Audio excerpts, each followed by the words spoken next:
mentioned earlier, we will going to start our panel discussion, the first one, and I think the only one for today. We will have very distinguished line of speakers here in front of us. So let me start with the introduction. If we can share the screen for all the audience to observe. First of all, I think we start with Pak Bambang Brojonegoro, Professor Bambang Brojonegoro.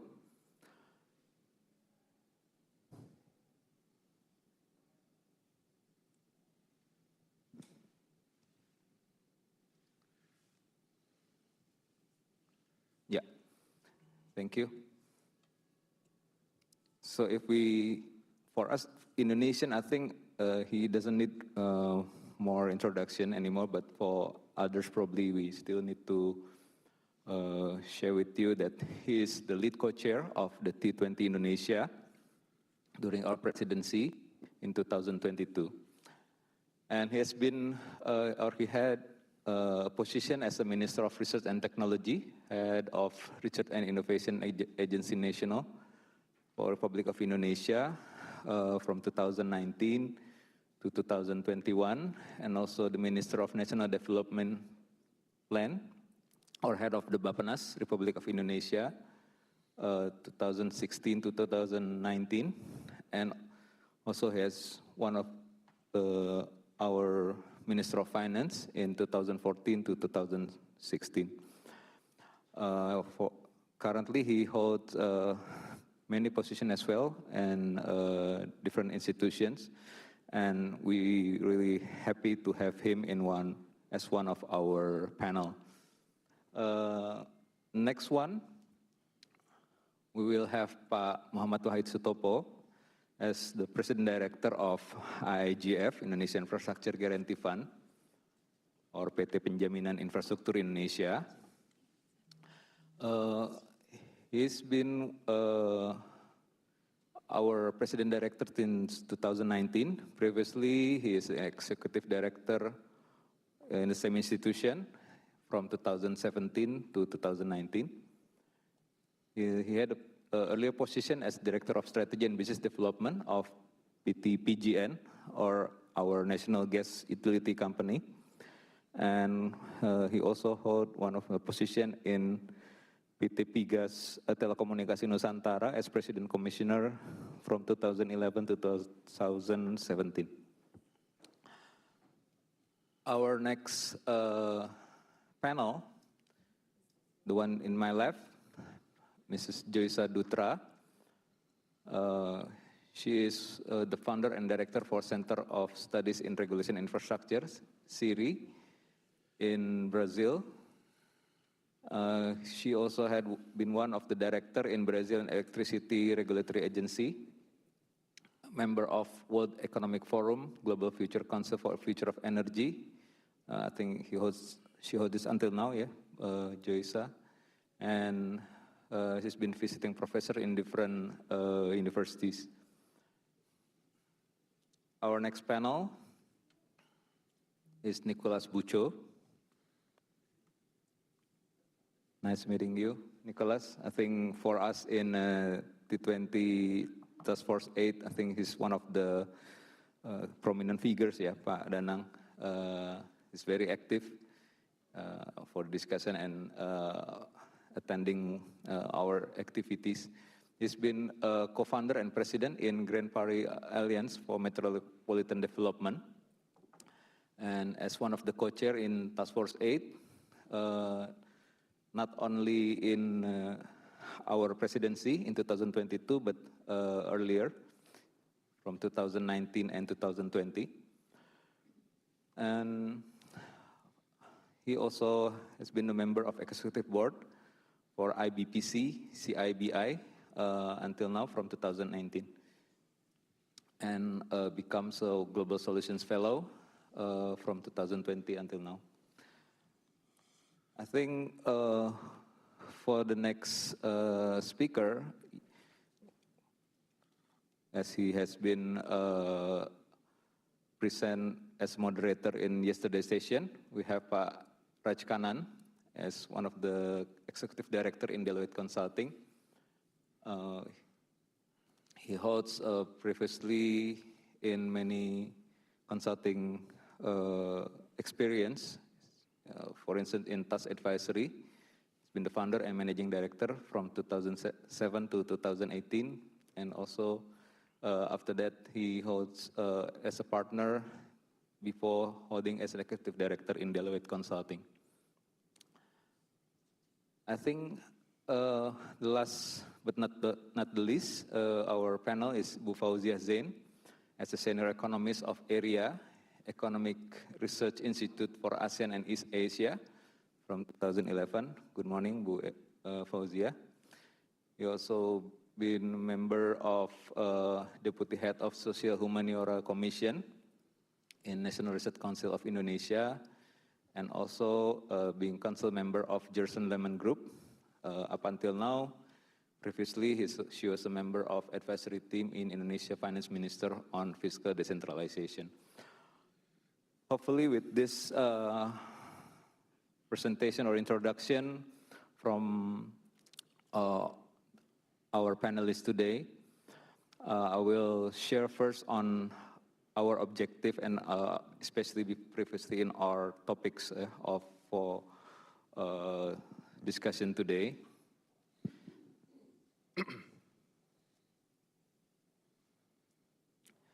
So what we are going to discuss is mainly about the current challenges in infrastructure investment and financing. So the objective of today's discussion, and I think we can start the format from overall overview from each panel before we can go on the discussion to all the audience as well, with the objective of enhancing and clarify what are the policy recommendation for G20 response that we will have in the later session in the afternoon from Pak Wempi, and also for the next presidency of G20 and T20. So this topic has been very imminent and also very important for the topic of sustainable infrastructure and financing. So I think I will try to run the session with 3 different rounds. First round is for us to have what will be the impact, understanding the impact of the current economic landscape. Yeah. So this is the first round that I will ask to all the panelists to focus on. The second round will be more on, has the G20 and T20 sufficiently addressed the issue and solution through its communique and all the previous policy discussion and formulation.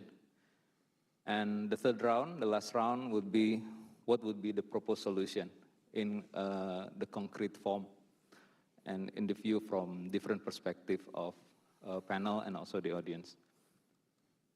So initiating the first round, I will invite one of the panelists, I think from Prof. Bambang, holding position as a current T20 Indonesia lead co-chair. So Prof. Bambang, probably you can share your overview on what would be the impact of current economic challenges, the development context, and also how's the policy statement of G20 leaders can be addressed to tackle the issue on the current challenges. Please, Pak Bambang. Thank you, Pak Andre. Distinguished panelists, participants, ladies and gentlemen. First of all, of course, as a co-chair of T20, we have completed our communique, and thankfully, we have several recommendations that hopefully can be forwarded to the G20 leaders through both finance track and Sherpa track. So for the T20 communique itself, there are some highlights that closely related to investment and development of infrastructure. Of course, the first, as we have been discussing yesterday, is about energy transition, and one of the big challenges is financing for developing countries. We know that the financing for the energy transition, for the renewable energy, I think has been maybe at the top level. I mean, there are more and more investors very much interested to finance the projects related to the green energy and green economy. However, during our engagement in different international fora, it's quite clear those funding are very much concentrated in developed economy and very little coming to the developing economy.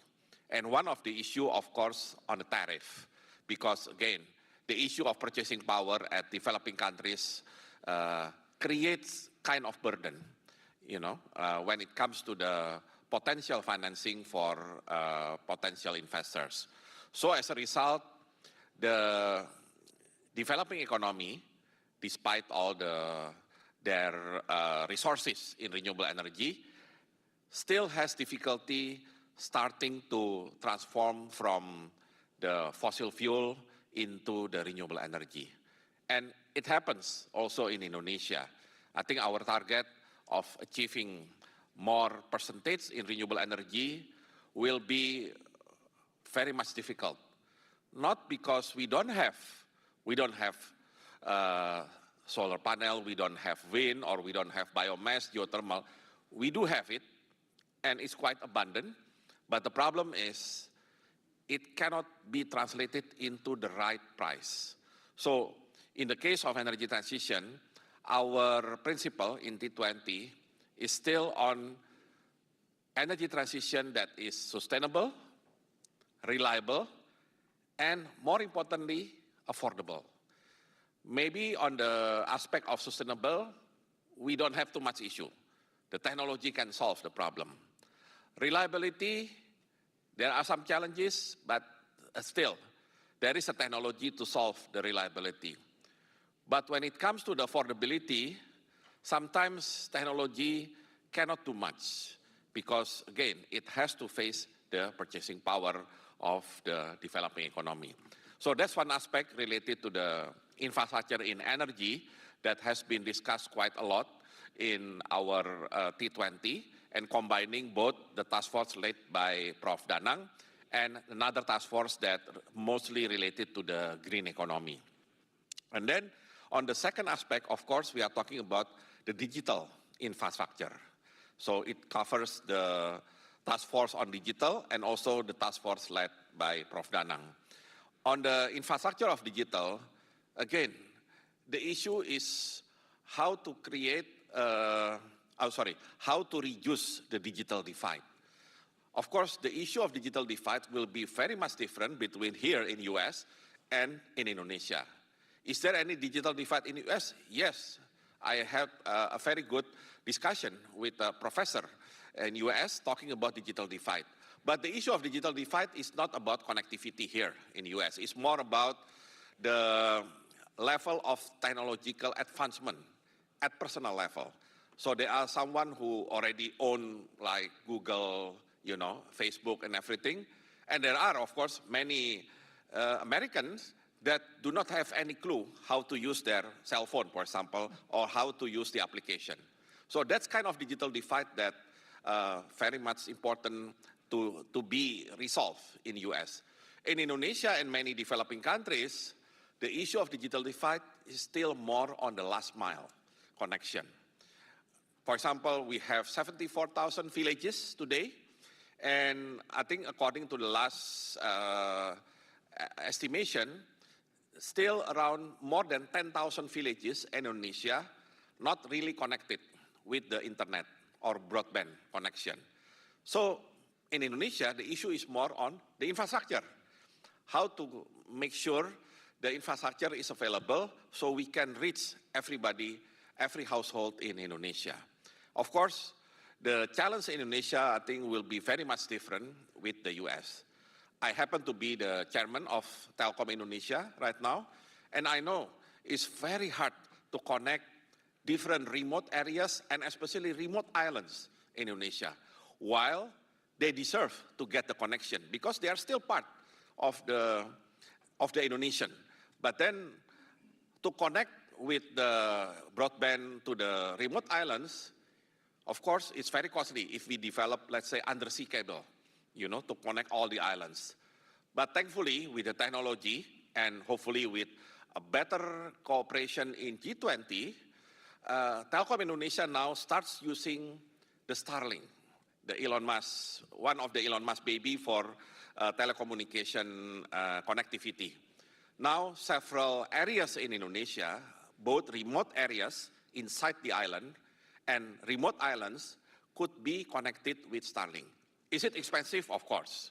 But of course, we cannot say that since it is expensive, then we don't have to care about those remote areas. We have to care because, for example, during the COVID and when everything becomes online, including education, then we realize how important the telecommunication infrastructure is. And that's why the financing is very important, because then, of course, we need to so-called subsidize. But it doesn't mean that we have to subsidize, but now, I think from 2021, that was the first time government allocates the budget for telecommunication infrastructure. Previously, all the telecommunication infrastructure, because telecommunication already run by many or several private operators, they do it through universal service obligation. So basically the companies or the government with the funding from the companies build the infrastructure for telecommunication, for palaparing, which is the backbone, and also intermediate and the last mile. So I think that will be like the highlight, the summary of the T20 Indonesia that closely related to investment in infrastructure and development. And maybe later Pak Danang can elaborate more. But Pak Andre, I'd like to just give one of my thoughts regarding how to promote more investment in infrastructure in Indonesia. Because yesterday we have discussed a lot about that, but given my experience both in finance and national development planning, I realize we still have to so-called, we have to define our position when it comes to the attracting private sector money into the infrastructure. Number one, on the planning side, I think from the beginning, from the root of the issues, we need to have, I think, a good comprehensive planning that define, okay, we are going to build certain projects, number of projects in the coming 5 years, and above and of all the projects, how many will be financed by the budget, and how many will be financed or invested by private sector money. So it has to be clear from the very beginning. So it's easier for government to promote and to market this project to the investors. And of course, when you create the planning, you have to make sure the project that will be offered to the private sector will be attractive and will not be competing to each other. So let me give you 2 examples in Java. I mean, why only in Java? Because, to be honest, most of the promising or attractive investment infrastructure will be located in Java.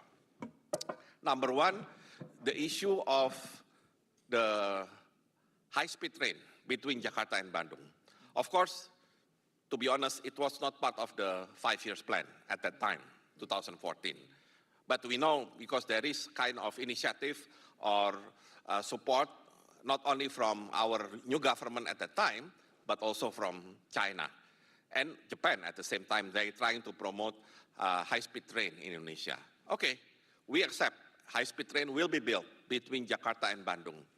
But I was amazed when, I don't know whether it's Jasa Marga or other toll road operator saying that they are planning to make Jakarta-Cikampek, the second Jakarta-Cikampek toll road, that will cut the distance between Jakarta and Bandung to 1 hour only. While the high-speed train, which of course require a lot of investment, much more than a toll road, only offers 40 minutes. I mean, yeah, I think the 30 to 40 minutes trip between Jakarta and Bandung. And the difference is not in the middle of Bandung and starting not in the middle of Jakarta. So basically you have to spend some more time just to go to the station to get the high-speed train. So, I'm just wondering, how come we have this kind of planning? Because one investment will so-called cannibalize the other because they offer the same, Jakarta-Bandung. Although we can say, oh, there are so many people that will be needing travel between Jakarta and Bandung, but still, I mean, this kind of lack of coordinated planning is worrying, at least for me. And the second one, I think we had Pak Yudi from Angkasa Pura I that developed Yogyakarta International Airport with the idea of taking the 20 million passengers. But at the same time, we just completed the Trans-Java toll route. And then this Trans-Java toll route will be expanded with toll route directly connected to Yogyakarta. Even now, people start moving from airplane to the vehicle because they like to use the toll road because it's point to point rather than going to airport and you still have to go to the terminal, to the airport and everything. So it will be competing between toll road and air transportation. And that's why Yogyakarta International Airport, I think yesterday he mentioned that still way below the expected number of passengers and of course the income. So I just want to emphasize that planning from the very beginning is important, and whenever you make the planning, you have to make sure which one will be financed by the budget, which one will be financed by a private sector, and when you have the list of private sector, project for private sector, making sure this private sector will be attracted to join. Of course, there are many issues to get private sector to be involved in to the investment infrastructure, but making sure the planning will not create the situation in which private sector will give up because they say, I cannot compete, because like in the case of Jakarta and Yogyakarta, there are basically 3 state-owned enterprise competing to each other. Angkasa Pura first, Angkasa Pura I, Jasa Marga and other SOE toll road operators, and PT KAI, the Kereta Api, because they also trying to promote more trip with the train. And I'm afraid, even though the potential is big, but if you compete in one market segment, one to the other, and of course you want to get the highest profit possible, I'm afraid there will be winner and loser. And I don't think if I'm Minister of State-Owned Enterprise, I will be happy to see, you are the winner, I applaud you. While at the same time, I have 2 other losers that I have to take care of as well. So I think this is why the importance of planning is necessary in the case of trying to attract more private sector in infrastructure. I think, Pak Andre, that will be my opening interaction. Thank you very much. Yeah. Thank you so much, Prof. Bambang, for your view. I think it's a very comprehensive view. Has been addressing not only that the G20 and T20 discussion so far on the policies and also in terms of addressing the current environment in terms of after pandemic and also the uncertainties in macroeconomic situation, which has been addressed in the discussion of the T20 communique, and also Pak Bambang has also mentioned on how, let's say, the proposed solution it has been very critical. I think this also has been lessons learned, ya, Pak Bambang, from probably your previous experience as the Minister of Planning Agency and also as the Minister of Finance in Indonesia and promoting infrastructure. Thank you for warming up the discussion, Pak Bambang, with your opening. Let me continue with, before I go to Joysa, I want to highlight first on how the T20, especially in the Task Force 8, led by Pak Danang, has 8 policy areas. I think this screen will help us understand what are the dimensions of our discussion in terms of infrastructure investment and financing, and what will be what has been the challenges. So these policy areas has been trying to discuss in 8 different groups as a part of effort to break down the solution for each challenges that we're going to discuss today. First of all, on the equitable risk allocation in infrastructure.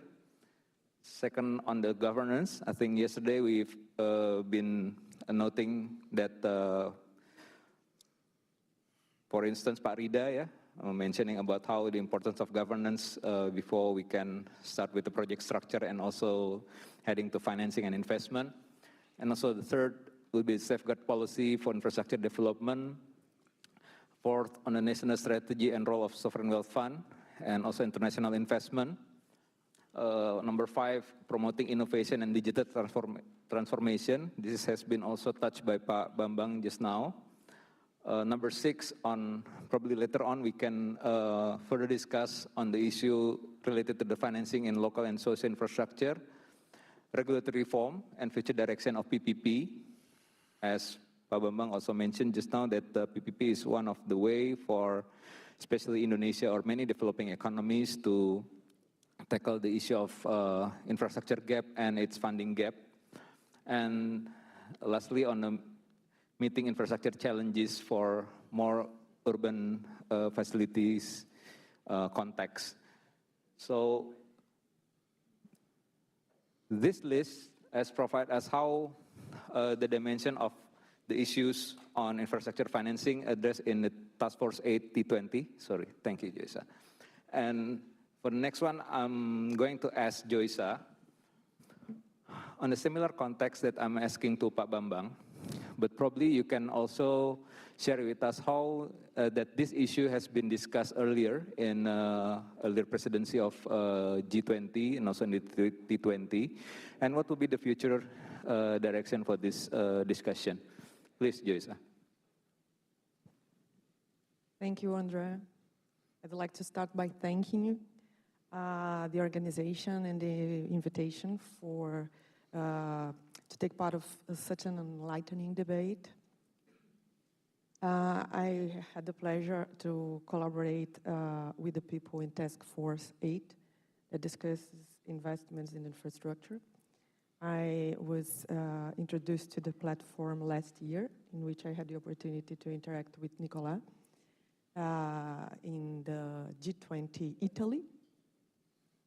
And we were able to discuss the topics that were presented by Andre. And the outcome or the output is a paper, a white paper that was presented yesterday by Professor Danang that addresses the 8 topics highlighted by Andre. But I was inspired by Professor Bambang's words in the opening remark. So I would like also to address one of the topics that is presented in the challenges offered to us on how to scale infrastructure investments. And for countries beyond OECD, it is of utmost importance to have the right policies in place. But what do we mean by the right policies? in the trajectory to net zero. I would like to say that policies and regulations must be adapted to a systems approach instead of a systematic one. So let us think about the transformation that has been experienced for the electricity industry. We are moving towards an architecture that is decentralized, digitalized, to decarbonize the economy. The nature of the investments is different. Professor Bang emphasized the challenges of digitization. Digitization is not only about investments, it's also about understanding how the infrastructure investments we must deliver are not able only to attract private sector participation, but also to attend all the criteria that we have established as goals, such as green, resilient, inclusive. And so what does it mean to deliver a systemic approach towards infrastructure investments, or a policy approach that deliver a new architecture, a new system? So instead of building layers, so delivering demand response, energy efficiency, electric vehicles, or also renewables, we have to understand how we are going to move from the system that we have to this other system. This is a challenge for several countries, even for EU. Of course, it's a challenge for countries like ours. Very few countries have been able to think along these lines. I dare say UK has, to a certain extent, committed so far to deliver a systems approach on policy to promote the investments that we need. It's a matter of efficacy, not only efficiency. We must understand this new architecture, the architecture of a decentralized, digitized environment. And for countries like ours, for countries like Brazil, for countries like Indonesia and India, that is going to be also the host of G20 in 2023, it's important to bridge the technology gap. And to bridge the technology gap sooner than later. It's not only a matter of waiting for technologies to become economically and financially viable. We must understand how we can engage in these new technologies. So how can we deploy new clean energy technologies that will also develop and transform our energy systems? Let us think about offshore wind. Let us think about hydrogen. So how can we transform our systems to include these new technologies that are critical to accelerate net zero? And let me reflect yesterday on the discussion that we have on the energy transition mechanism that is very important for Indonesia. I heard yesterday that there are 2 stages. In the first stage, the goal is to phase out coal, and in a second moment, to think about deploying renewables. In a systems approach, the challenge is to engage on both stages at the same time. Because if we do not do that, if we follow a sequential order, we risk facing challenges, problems to deliver secure and reliable energy. A systems approach to policy is challenging, it's difficult, but it's something that must be delivered not only by G7, but also by G20 countries.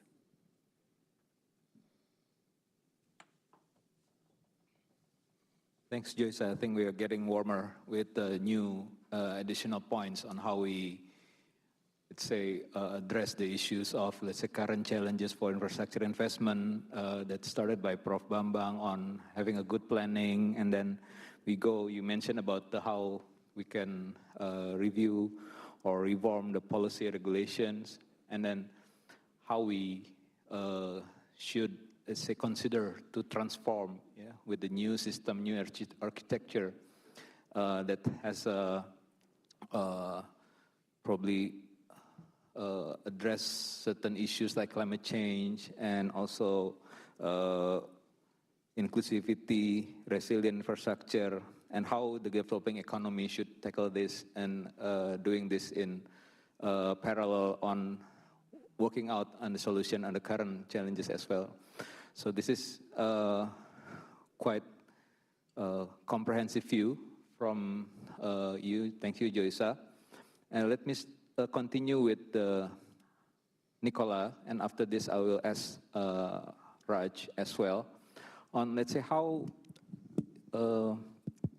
you can share the perspective of developed economy tackling this issue, and whether this challenges in financing and in investment for infrastructure is not only happen in developing economies. Probably when a developed economy wants to, let's say, rebuild their infrastructure for aging assets or something. So this is something that probably you can also provide support for how this issue should be tackled on, let's say, having more green, more clean energy, and also resilient and also affordable financing to be provided to other countries. And probably later Raj can also give your view on, let's say, when you're focusing on Southeast Asia, not only Indonesia. Probably you can give us some sense on how these issues, probably with some examples in different sectors, different projects. Before later on, I will ask Pak Wahid to focus on Indonesia and also Bu Fauzia. Please, Nicholas. Thank you. Thank you very much. Good morning, everyone. I would like just to acknowledge a few things to answer your question. The first one is reflected in this very seminar that was set up here in Washington, D.C. It's the first time in the row of the past years that the conversation about infrastructure investments goes as far as this, right? And I think the T20 this year has done a job that has gone much further than aligning a number of ideas out of what is here and there and making some recommendations, and that's it, right? We could have said also a little bit this last year in Italy. There was a reason for that. Is because the Green New Deal, right, in Europe, in the European Union, is allocating nearly 200 billion euro to Italy, right? So at the moment of the G20 Italy, there was also a very, very important domestic agenda, as we can see here with Indonesia's domestic agenda about where to allocate, how to allocate, but also how infrastructure investments in regions, in cities of Italy, and in Italy as a whole, right, including interconnectivity between with Germany in the north, with France, and etc., would be a component of, let's say, the future competitiveness of the country, including digital infrastructure investments, but also including all these dimensions about sustainability, and that is environment, climate efficiency, biodiversity, and so on, right? So every year there is a pattern of addressing infrastructure investments as a set of global issues, and that are depending on a number of parameters that far outpace the issue of infrastructure investments, right? Like macroeconomic issues, geopolitical issues, etc., and also a domestic agenda for the host country. But this year there is something else. Indonesia is kind of the first of a series of, it was mentioned by Josa, right, of major emerging countries, to use that wording, that are not OECD countries, right? And that has a lot of importance, because if you take the global infrastructure scene with the multilateral financial institutions, especially the World Bank, but also tons of networks and organizations and so on, right? We still have an approach that is based upon, and I'm not saying it's not right, but it's too limited upon standards, upon infrastructure pipeline and bankable projects, everything you know, right? And in the past 2-3 years, we were constantly bumping on a major obstacle, that is, yes, but, right? So there is a couple of hundreds of millions or billions of dollars in the global infrastructure facility and so on. And then the same organizations say, yes, however, the infrastructure finance gap globally, especially in emerging countries, furthermore in lower income countries, is extreme. So just as a matter of logics, how can we still run a system where everything that can be delivered, including globally, is about a couple of billions, whereas the same system says the infrastructure gaps are growing, they are not being addressed, and it's a matter of trillions. It means something doesn't work, right? It means also all the goals about using infrastructure systems as leverage for growth, of course, green and sustainable growth, inclusive growth, etc. This will never be done, right? It will never be achieved. And the more time goes, the more we can see that those designated gaps have enlarged, and we do not have the least first step of concrete solutions. In that regard, I think Indonesia G20 presidency, and especially regarding infrastructure and through the T20, has allowed to change a little bit the outlook, right? And bring out a number of different perspectives. And yesterday, I think it was crystal clear in the opening conversation with Minister Mulyani, and this is not the first time we hear her speak about different sets of solutions and readdressing issues of infrastructure investments in a broader perspective of sustainable finance, right? For instance, is a way to change a number of parameters. We had throughout the year a number of high-level seminars with the B20 and the D20, and Rida Virakusuma was here yesterday, and we have a last one in a few weeks from now in Torino. This is, I would say, also a legacy of the G20, T20 Italy last year, that how to move from just, on the one hand, there would be the think tanks with conceptual approaches, and on the other hand, the companies or the banks and the investors with a different mindset, and somehow always considering, yeah, the think tanks, they are nice, but now let's do business, right? And vice versa. There's all these investors, they do not understand the real problems and the real systemic needs of transformation. So these gaps has been also narrowed over the years in this G20 context, and further narrowed during this exercise or this cycle of G20 negotiations, and that is very important.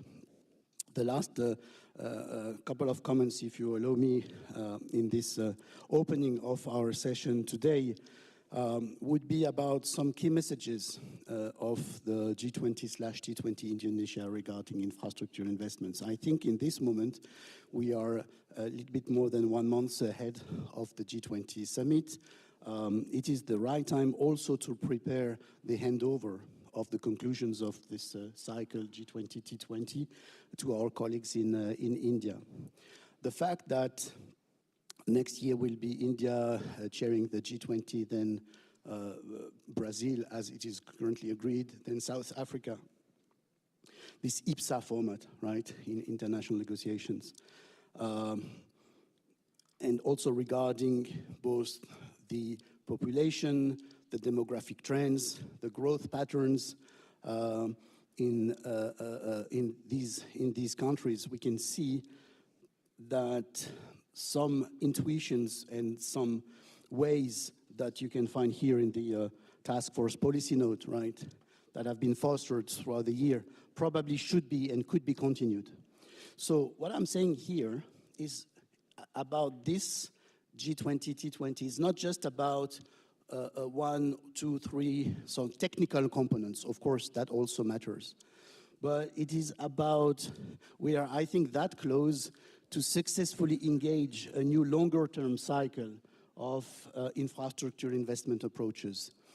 The main hurdle on the way, I think, is that in the past years, while this discussion within the very specific area, right, of the G20, T20, and multiple components of the infrastructure working group, etc., which is always a bit cryptic from the outside, has gained traction, and now people know each other also years after years, so there is kind of fluidity of exchange, etc., that allows to overcome a number of barriers. In the meantime, we also witness a fragmentation of global infrastructure investment scenes, right? On the one hand, there is the Belt and Road Initiative. On the other hand, there is the G7 that has advanced, even this year, a global infrastructure investment partnership, which clearly is meant also to make an alternative proposal for a number of African countries to China, right? On the other hand, you've got, I would say, or Indonesia or India as non-aligned or multi-aligned countries with a different approach, and etc. And this kind of fragmentation of the global infrastructure scene with regional plans, with global plans, etc., I think we need also to assess, especially in the G20, where is the common interest and where could be sort of issues that need level of G20 coordination. And then things can be done regionally or can be done locally and can be done nationally, right? So I think this is also a very important factor. So this would be a couple of initial comments about our discussion. Okay. Thank you so much, Nicholas. I think it's getting broader and getting more comprehensive perspective on, let's say, how, for instance, Nicola mentioned on appreciation to Indonesia G20 presidency that has been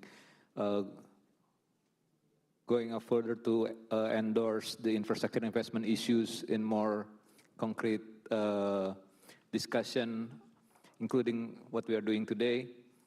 And I think this, if I'm not wrong in taking the notes, I think this is the first time before, I mean, compared to earlier, that this issue has been brought this further. And also how we discussed on the issue of infrastructure investment and financing in the level of G20 and T20 is actually how we actually involve on a global conversation which can represent different views from developed country, developing economies, and also here we can see from our mix of audience, we can also have, let's say, regulator, we can have researcher, we can have companies like operators and also financiers mixed in one room to share the thoughts, to be involved and aware of what has been discussed in the G20 level. And also here, I think one thing that's quite attract me to invite probably just a bit to Prof. Bambang, just to probably have a brief comments on what has been mentioned by Nicola on the gap that has been happening, and let's say how probably as your experience earlier as the minister, how's the role for the multilaterals to help bridging the gap, not only by Indonesia's promoting this issue to be discussed in the G20 level, but also how you expect that, how can we expect the multilateral agency to bridge the gap of this infrastructure investment? Please, Pak Bambang, before I go to Raj. Yeah, I think the role of multilateral institution, especially MDBs, I think is quite instrumental when it comes to the formulation of what we call the investment climate for attracting investor in infrastructure. So I think maybe Pak Wahid can elaborate more. The idea to set up IIGF at the beginning and also SMI and especially IIF are coming from the study and also the ideas, policy recommendation from the MDBs. And certainly, when we are talking about the role of MDBs, they are very crucial when it comes to the regulation. I believe in developing countries like Indonesia that used to rely only on budget financing for building infrastructure, you need, I think, solid regulation when you try to invite investor coming to the private investor, especially private and foreign investor to come for infrastructure projects in Indonesia. Without solid regulation that has to be based on best practices all around the globe, I don't think Indonesia will have some success. And even when we already have all the regulation, all the institution in place, need some time, to get all the mechanics to work. I think you realize with IIGF itself, I remember when I was still in the finance ministry from chair of fiscal policy until Minister of Finance, I always come to IIGF and asking them, where is your project? Because you live still based on the interest income. I mean, of course, you record the profit, it's good, but it's only from the interest income. So I always challenge the management, please get your first project. And finally you get it, and it's good. And after that, as Pak Wahid presented yesterday, now you have, I think, quite many portfolios. So I think the role of MDBs clearly to safeguard and to help the respective developing countries' government to open more opportunities for private sector locally and internationally to finance more infrastructure projects especially in developing economies. Yeah. Thank you so much, Prof. Bambang. I think if you bring also the concrete example on how the role of multilaterals is helping Indonesia, for instance, in, let's say, adapting best practice to create certain institutions to bridge the gap between, let's say, the private players and the government, not only the central government, also for local governments. And I think the issues of financing challenges, I think this has been also not only happened in Indonesia, and I'm asking Raj, probably you can share some of your views and experience on different countries that you can share, and also for other views that probably want to comment or respond what has been mentioned by Nicola or Joysa. Please, Pak Raj. Thank you, Andre. I mean, firstly, I just want to, as a rejoinder to what Pak Bambang was saying, I mean, within this room, if you want to look at the impact of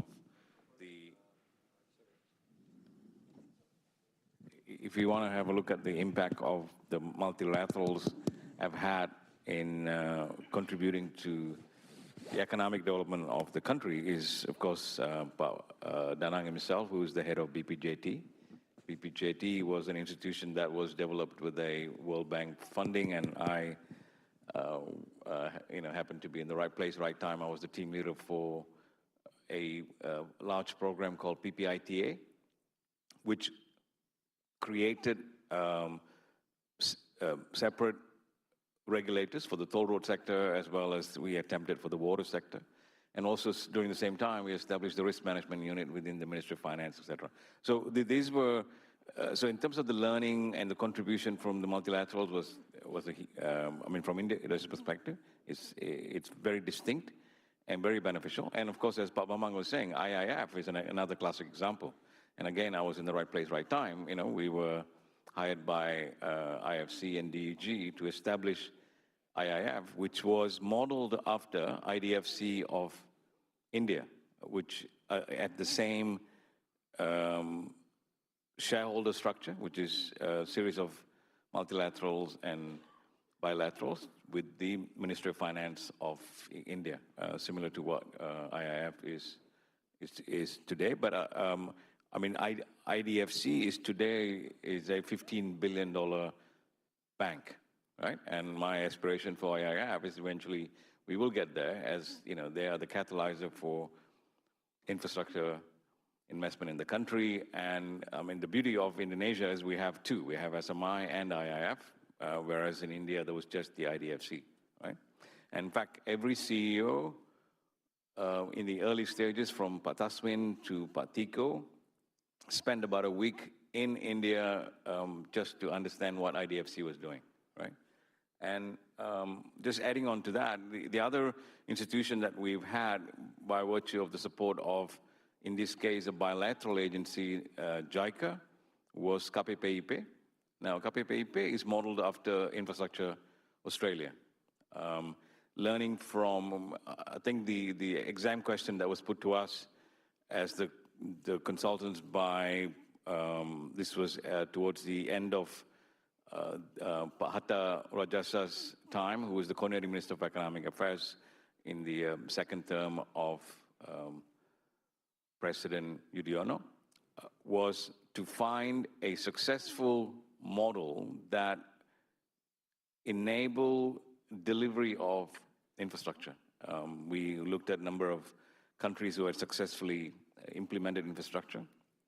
And we found within Australia the uniqueness of Infrastructure Australia, which is similar to, in a way, KPPIP, because we were not able to establish an authority, though the original aim was to establish an authority that had similar powers to IBRA, for example, right? Which was, you know, one of the, despite whatever people may say, IBRA was a successful institution. Authority was able to hit the ground running to fix the banking crisis that we had, right?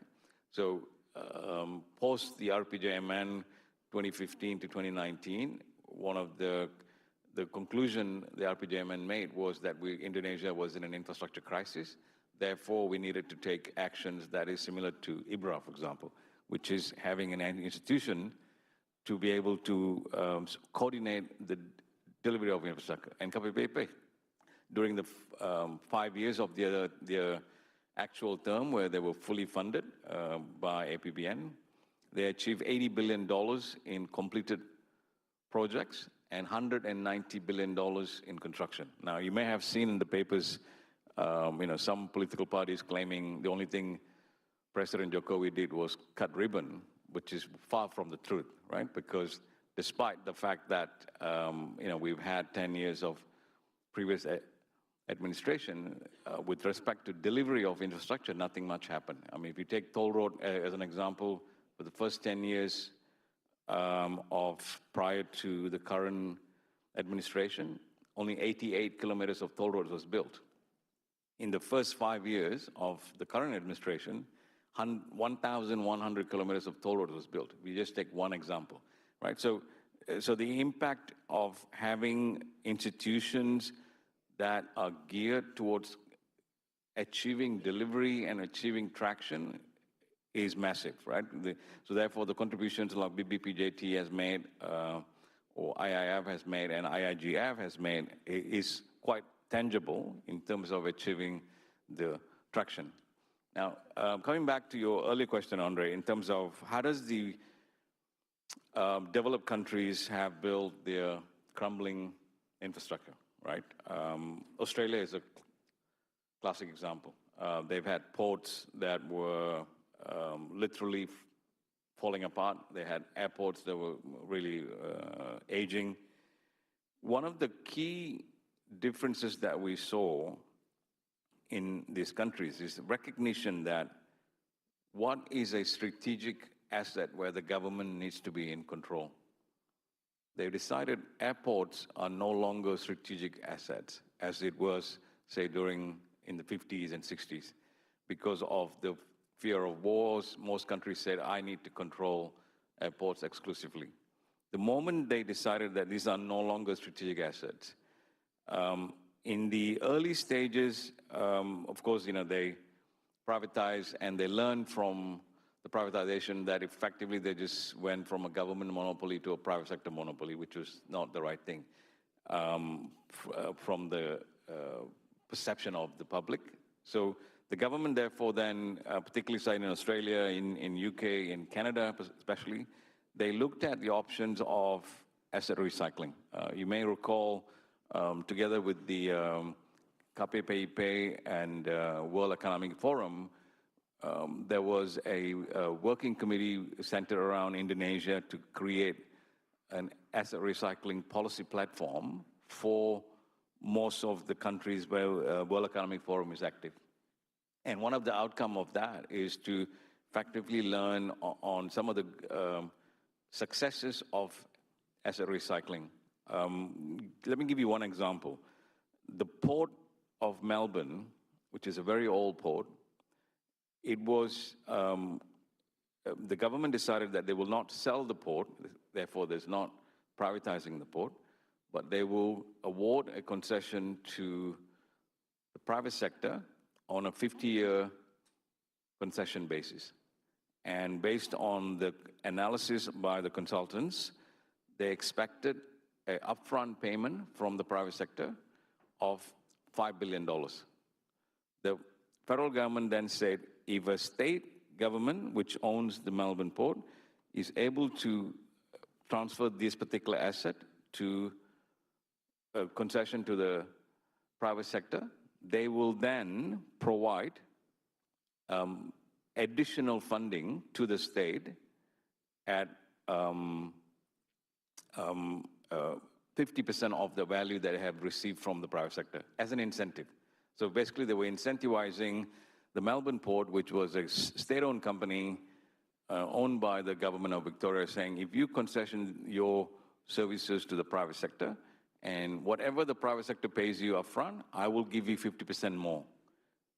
And the other thing they did is they said, when the money that is received from the private sector, the biggest fear we have in money that we have received from private sector for, say, for example, in asset recycling, is the money then goes into your non-tax revenue. And then it's no longer, money is fungible, right? So then you can no longer claim to the public, this is what I did with this particular government asset. I have invited the private sector, I've concessioned this for 35 or 50 years, and I used that money to build more hospitals, to build more schools. Now, you can't do that unless the money is tagged. So what Australia did is they created a fund called Build Australia Fund. So any money that the private sector paid for asset recycling were injected into this particular fund, and they engaged somebody like, say, Dana Reksa or INA to manage that particular fund. Right? In the case of Australia, they gave it to the Super Fund, which is the fund that manages all of the Australian pension funds, etc. So that you're able to then, if there is a question from the public saying, hang on, we had a port that was owned by the government, now it's run by private sector, what did you do with the money? So they can now say, well, I used this money to build more roads, to build more ports, to build schools, because it's now traceable, right? Now, in the case of Melbourne, the highest bidder from the private sector, the consultant's estimate, as I mentioned, was $5 billion. The highest bidder was $9.7 billion. So in the end, the government of Victoria received $15 billion in total, 9.7 from the private sector and 5 billion from the central government. And that 15 billion then was earmarked for every other infrastructure projects that they did, right? So I guess the learning from me, and like, I mean, you may have recalled my question to Angkasa 1 yesterday, that if in fact we want to attract private sector investments in the airport sector, which is a sector that is very mature, if you like, from investment perspective. Most investors, like I recall yesterday, I think it was Rita mentioned that infrastructure is still a very complicated asset to finance. And one of the reasons, like in UK, in the stock exchange, all infrastructure are listed under alternative assets because it is not a mainstream asset from banking perspective. So it's not something simple. But now, given the successes of airports that has been concession, it's now become a lot more simpler, easier. And the average globally for upfront payment for airports is 18 times EBITDA, right? In some cases, like in the case of the Westchester Airport in upstate New York, which was, the EBITDA was only $10 million. The Macquarie Consortium paid $600 million to take over that asset for 50 years, right? And again, the key point here is we are no longer selling assets to the private sector. We're simply concessioning the assets, and at the end of the concessions, the assets comes back. Good example is Pamjaya, right? You had 2 concessions. The 2 concessions now coming back to the regional government. So the notion of assets that has been concession provider coming back to government, it has happened, and it will happen. So I think that will be my key messages, that that the developed countries are adopting practices that are based on market need for clarity of investment. So they don't have a situation where when they're bidding for a particular project, then you have state-owned companies bidding for the same project, right? Which is some of the issues that we've had always in Indonesia. Whenever, like, railing was a classic example, right? We had private sector interests, and all of a sudden they were competing with government, and the private sector guy says, well, hang on, I can't compete with you because you're government, right? And my view in government companies bidding for an infrastructure asset is, in simplistic term, if that asset is a strategic asset, say, for example, we are building a government data center now, because it's a high security center, those should be done by a government entity, right? Because it's a strategic asset. But if it is not a strategic asset, and if a private sector is willing to invest and is ready to invest, a good example is the Nusantara new development, right? Nusantara new development, there is a private sector entity that is willing to build a new water catchment area, water treatment area, and reticulation for the new capital city, all at the private sector's cost. And all the Nusantara has to do is pay for the water, just like any entity, whether government or private. You still pay for the water, you pay for the utilities. And in those cases, but the reality is, PU is saying, no, hang on, I will do it. And the question is, why would you want to put APBN money into a project where the private sector is willing to put that money? So those are, to me, fundamental questions. So I'm hoping that G20 and T20 can guide towards, let's not compete for the sake of compete, but be more strategic. Yeah. Thanks so much, Raj, for sharing us the view. And you start with how the multilaterals can also help, and you're bringing the real case for Indonesia, the initiative for reforming and establishing new institutions and how to make it work on the policy side as well. And you bring the cases from Australia and the exact case of Melbourne Port, and to get this asset recycling context to give or to add more capacity for government to build new infrastructure. I think this is something that we can learn, especially in Indonesia. And I think for other audience here, probably in the next round, I will ask for your views on, let's say, having these comments from the panel. How does it work for Indonesia? For instance, on asset recycling, there's still some views that you sell the government asset to private. So this is something that can be politically incorrect. This is something that we still need to tackle in terms of how to implement this in our country and also in other developing economies. And to bring more views, I think I was asked by Joysa, probably you can also share some of your view and how does the situation in Brazil, for instance, for the same context, and probably later Nicholas can also add before we go to more specific context that could be shared by Pak Wahid and Bu Fauzia. Please, Joysa. Thank you very much. Just following on the examples brought by Raj, I am also a board member, but I don't speak on behalf of the National Development Bank in Brazil, that is among the top 10 development banks in the world, managing more than $130 billion.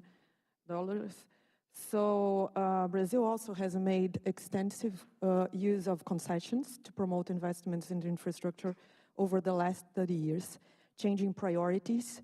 So, for example, creating a space for private sector participation in the electricity sector that now benefits from more than 80% of private capital. Also, in the last 10 years, shifting ownership in the airport space.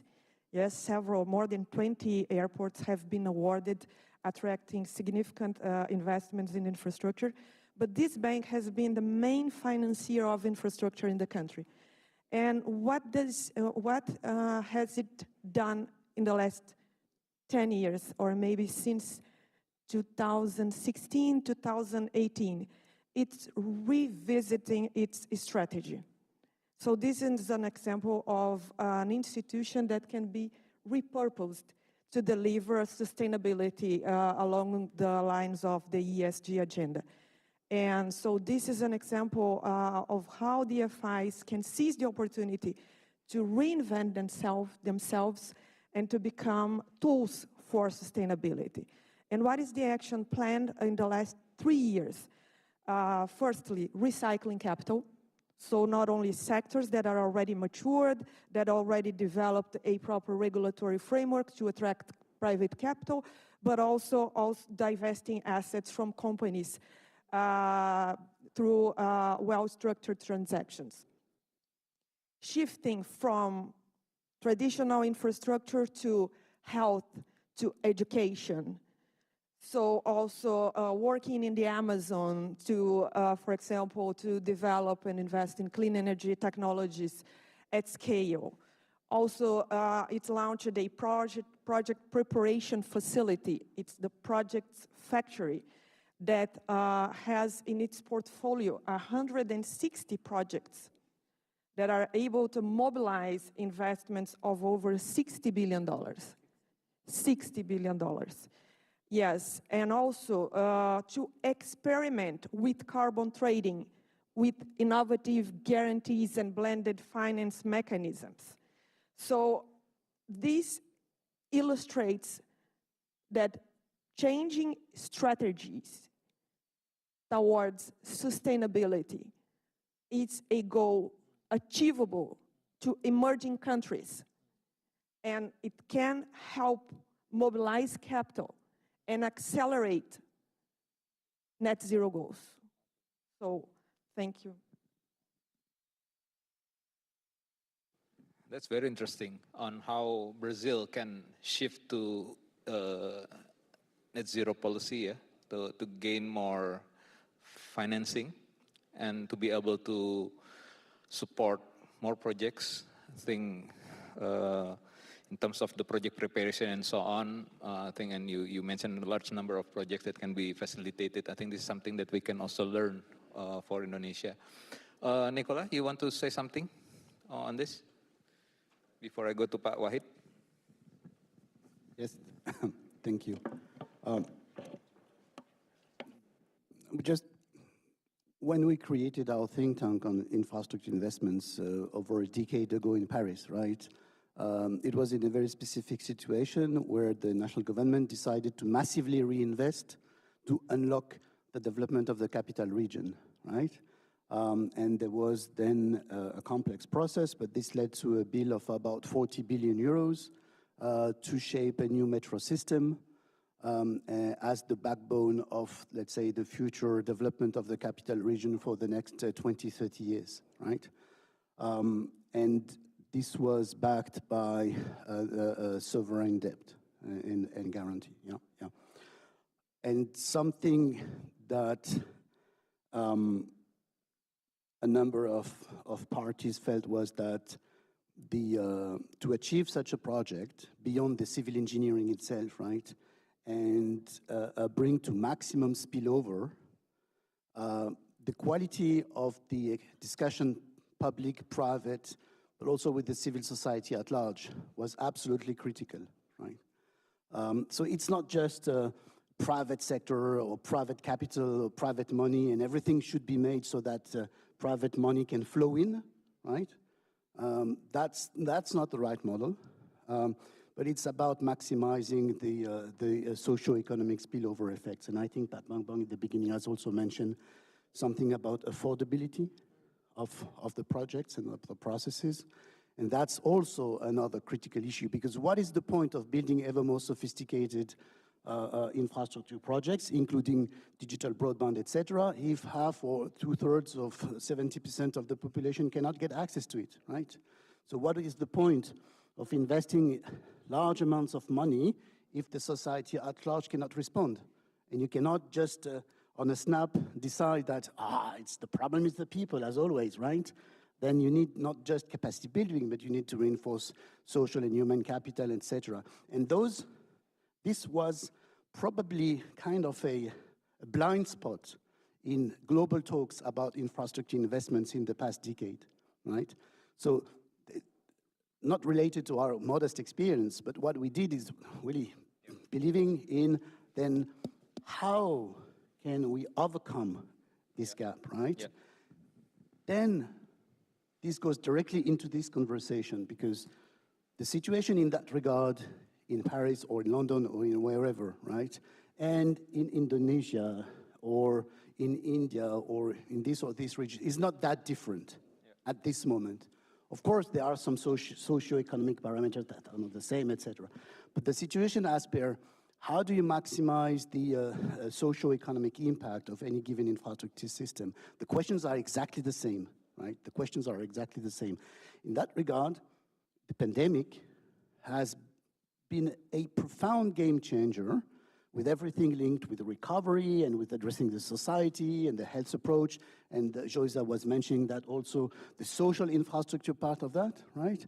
You could read a number of reports, including from the European Commission or the European Parliament, just 2018, 2019, just before the outbreak of the pandemic, saying, take care, because since the resolution by largely the G20 of the 2008 global financial crisis, investments globally into social infrastructure have shrinked, right?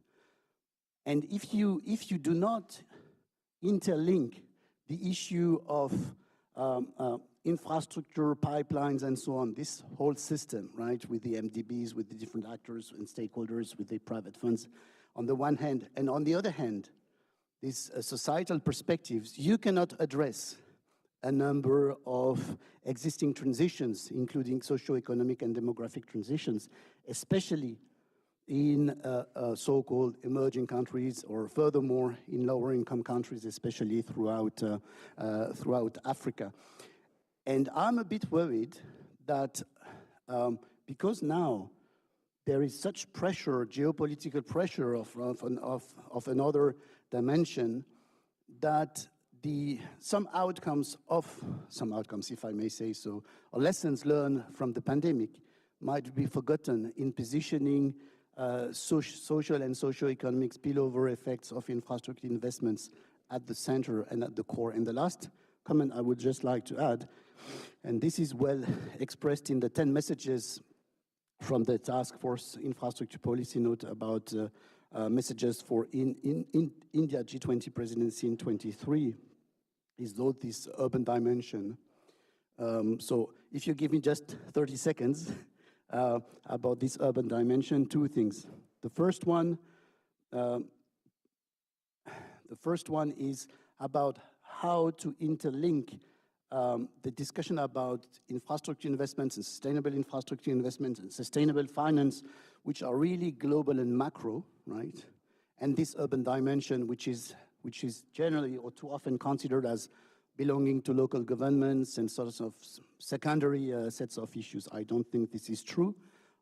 During this G20, further progress was made. Italy also was instrumental in moving that, especially through the G20 Infrastructure Investors Dialogue, where there is a common recognition about addressing housing, urban regeneration, and different parameters, not just as additional sets of local issues, but issues that matter globally. And you can see with the situation of real estate crisis in China at this moment, how this has global impact. So it's not just a matter of just local investments.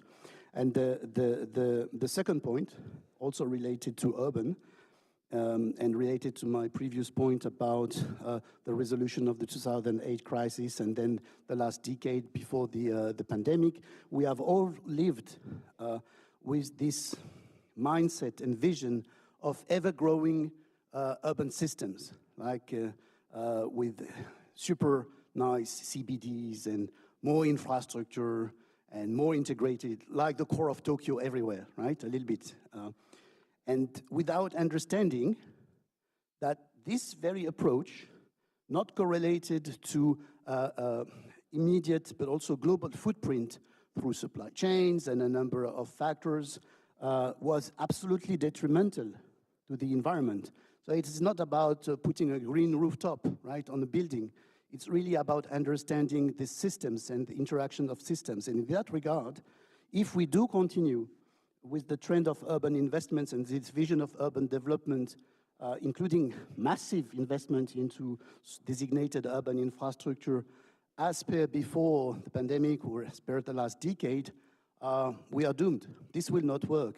And hopefully, Indonesia, but also furthermore India, should also help understand how to reverse a little bit the approach. It's not just urban and then rural, it's also rural and urban, and this continuum. So there is really room for continuous improvement. I might be going a little bit too far at this moment of the discussions, but I think these are really the components in the background of everything linked to infrastructure investments. Okay. Thank you, Nicholas, for again reminding us on a very important issue of having innovation or instruments to attract private investment, but let's not forget on how the project will impact to the society in terms of social and economic measures, yeah, and not only by bringing up the social infrastructure, but also for more economic infrastructure as well. We need to ensure that the project will be benefiting to the society at large. And also, you mentioned about how to bridge the gap on the macro level of having this discussion on sustainable infrastructure into more, let's say, further reaching out to, let's say, local governments and so on. And the last point that you mentioned is about how the importance of having urban development. Oops, okay. Sorry, Bu Ira. I think before I continue to Pak Wahid Sutopo, I'd like to share with you on the screen to remind us what are the issues of the current challenges on the ground that we have. So let's just go to, this slide. So I think I want to engage the audience here in terms of the topics of current challenges in infrastructure investment. If you can see, typically we have an issues on the project feasibility. And also in terms of financial measures, in terms of exchange rate, this is something that has been concerned as well, especially for the developing economies, how to get the bankable projects with the bankable structure, and also on the lender structure, how, let's say, the availability of long-term financing how's the bank's appetite towards infrastructure. This is something that has been challenges, and also the challenges is coupled further by the pandemic condition happening to the world. So with this slide, I think I will go to Pak Wahid, to Pak Topo from IGF.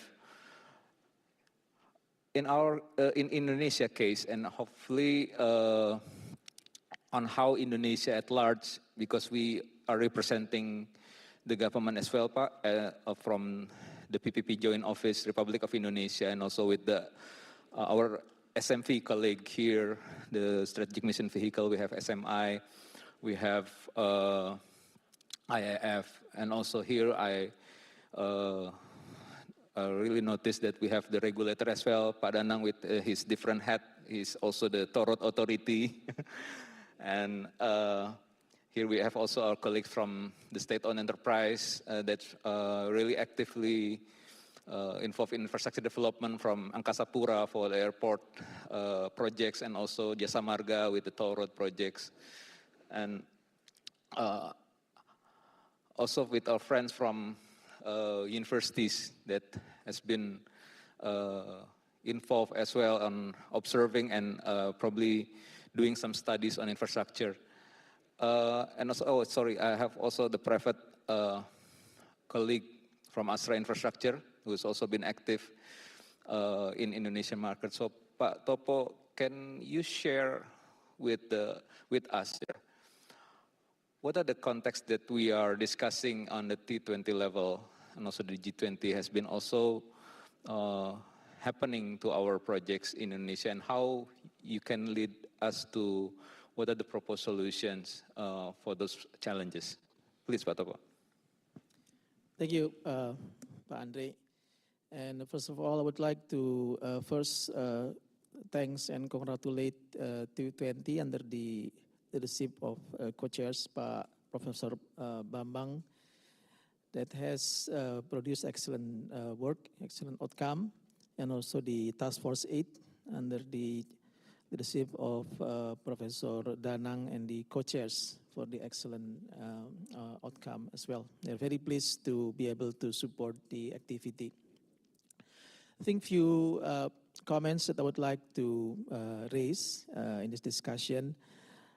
First, in terms of challenges, I think it's good that we have the G20 platform, so that economies like Brazil, Indonesia, India may be able to share the similar issues. I'm very pleasantly surprised when discussing with Joysa, for instance, similarities about the challenges that are faced by the water sector in Brazil and in Indonesia. That we are facing difficulties with the fragmented structure of water companies, that the law and regulation requires that each municipalities operate their own water companies, for instance, and how that creates complexity and difficulty in developing the infrastructure, for instance. I think we need to be mindful about putting the lens of the developed economies to the developing economies. Issues such as gap in capacity. I think we are very tempting to address the issue by providing technical assistance, sending the world-class consultants to address the issue. But Pak Raj may have also some experience how challenging it is to explain to the region of Ubud or Madiun or Lombok Barat that you need to extend the concession period because you have to maintain the IRR, for instance. Explaining IRR to the, it's one complexity in itself. So I think we need to have a specific solutions in addressing this number of challenges. Capacity issue is one because our bureaucracy, our regulation is not designed to address private participation in infrastructure development. I think we are very good in doing the conventional procurement, but when we are dealing how to attract private participations, then a lot of works needs to be done. The other challenges that we are facing is the interface issues. I think Pak Bambang, as he also sit in the board of Telkom and Telkomsel, actually Indonesia telco sector has been very good in developing the mobile infrastructure by way of private participation, Pak. If we recall, Indosat, Telkom, Telkomsel, and Excelcom managed to build the mobile infrastructure from basically zero in year 2000 to addressing almost 95% populations in 10 years' time. No, by way of private financing. There is no, I think, as far as I understand, there is no government participations in that. But still, we have the remaining 5% to address. And that's when we have this palaparing. And then in the back, there's a poster there. It's a story about the palaparing. This is the submarine cable connecting the outermost part, the remotest part of Indonesia. One example is the island of Morotai. This is the place where Douglas MacArthur actually has his base during the leapfrog operation back from Australia to Philippines. Very remote place. So remote that they don't have any modern retail in that island. So there is no Indomaret, there is no Alfamart there. But they have a good coverage of internet.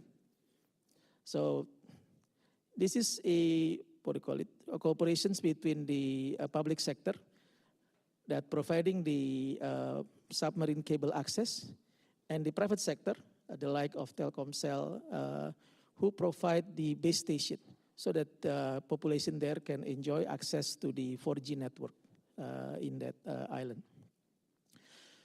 So this kind of cooperation interface is very important.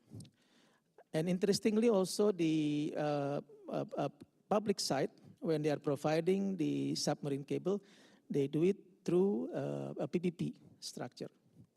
So the then minister, Pak Rudiantara, came up with this idea to have the PPP for palaparing and managed to attract private participation.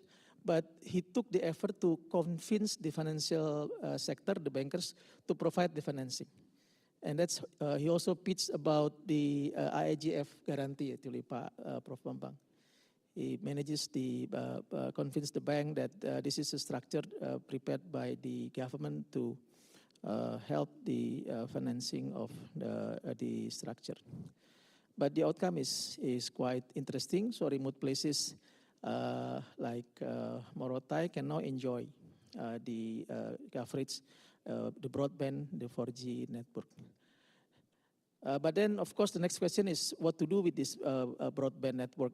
So I think we are also fortunate that during the pandemic, the government has the policy that to require the school to be shut down and for the students to do learning, from their homes.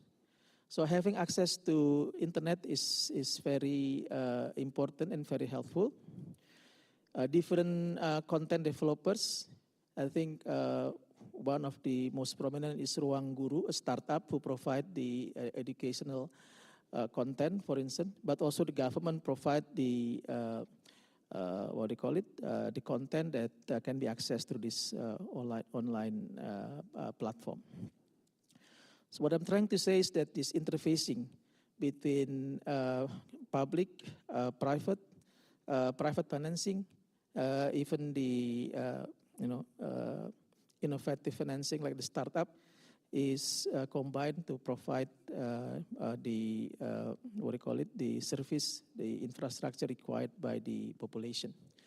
And we are pleased that we also participate in that process. Our guarantee scheme is contributing to process as well. So the government even went further in preparing the high throughput satellite.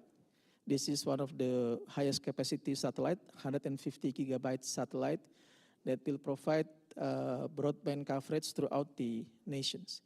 I think it's quite rare to have the PPP for satellite, and I think we need to follow this closely, how it works. And I think Pak Andre asked, what's the response to the current situation? There are impacts from the current situation. Of course, due to the pandemic, there are some delay in manufacturing of this satellite. The satellite is proposed by the domestic consortia, but it was supported by international financiers. So BPI France is providing the export credit. Then we have the HSBC, EIIB even providing the financing for this satellite. There are impact from the current situations because of the lockdown of the facility, creating some delay, and even because the satellite is produced in France, but it will be launched by SpaceX. There is only one transporter that can bring the satellite from the manufacturer to the launching site. It's an Antonov cargo plane, owned only by the Ukraine. Now they cannot. Now they cannot. What do you call it? Now they cannot operate the plane because of the current situation. So I think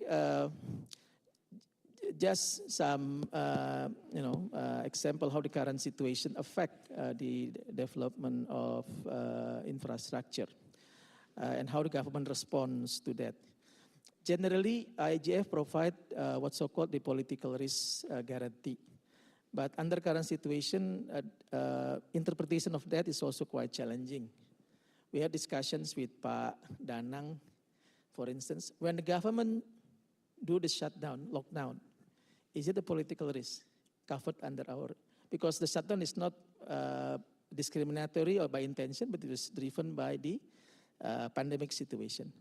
But that affect the traffic to the toll road. So my colleague from the toll operator also think that this is a government decision, but is it a political risk that covered by the guarantee? But my question is, because at the same time, government also shut down the airports, and people have to drive instead of flying. Is that also a government incentive to the toll road? Because in other way that the government policy actually helping certain sector because of their their policy or decision. So maybe that's some of the example, Pak. Other example, I think we have further discussions about how we do the waste to energy. Currently, there are some projects, the Legok Nangka, for instance, waste to energy. And one of the challenge is the regulatory aspect of that. The power produced, whether because PLN has to buy the power at a higher price than what they can provide through other type of energy. But how that impact the current government subsidies?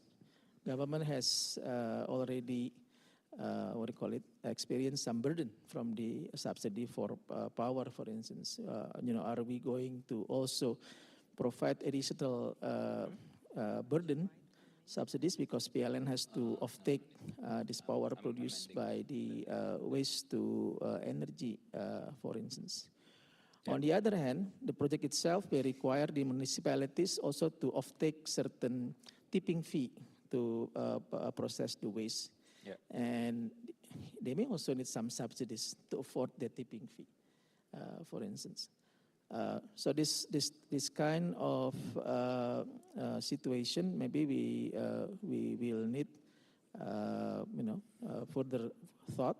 I don't know whether we can bring this forward to the next T20 presidency. Yes, next presidency. I would think that India may also have similar situation, and they may have also some experience how to deal with the situations. Thank you, Pak. Back to you. Agree. Thank you so much, Pak Wahid Sutopo from IGF. I think your view on how at general in Indonesia? What are the issues on, you mentioned about first on the capacity, but this is not only happening in Indonesia, ya Pak. I think in many jurisdictions or many countries, the issues of capacity, not only in the public sector, but also for the private sectors. How familiar the investors or certain companies towards cooperation with the government on long-term infrastructure? This is something that we need to tackle as well. The interface in terms of project structure and other things, and also the government policies, how this will impact not only negatively, but also can be positive in terms of endorsing for more sustainable private cooperation or investment in infrastructure. Bu Phao, I need your view on, let's say, back in the context of T20, because we are making the pointers, the comments, the views on how the real ground problems from regulators, from companies, vendors, and so on, and how we can go back to the context of T20 as the think tank, as an engagement partner of G20. How's the role for, let's say, institutions like yourself in area and also universities? We have colleague universities here to ensure the sustainability of the knowledge that we have to be delivered further as a legacy to the next presidency, and probably have some other views. Please, Bu Phao. Thank you, Pak Andre. There are a lot of issues already covered by other distinguished panelists. Let me put it in this way. Our main concern is the lack of funds invested in infrastructure, right?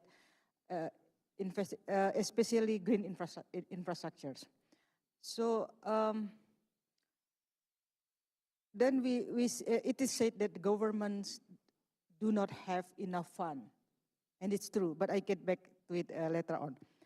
And then recently we are talking about the blended finance as a innovative financing, yeah, to increase the private sector confidence in the projects, viability, and also to complement this lack of finance from the government sides.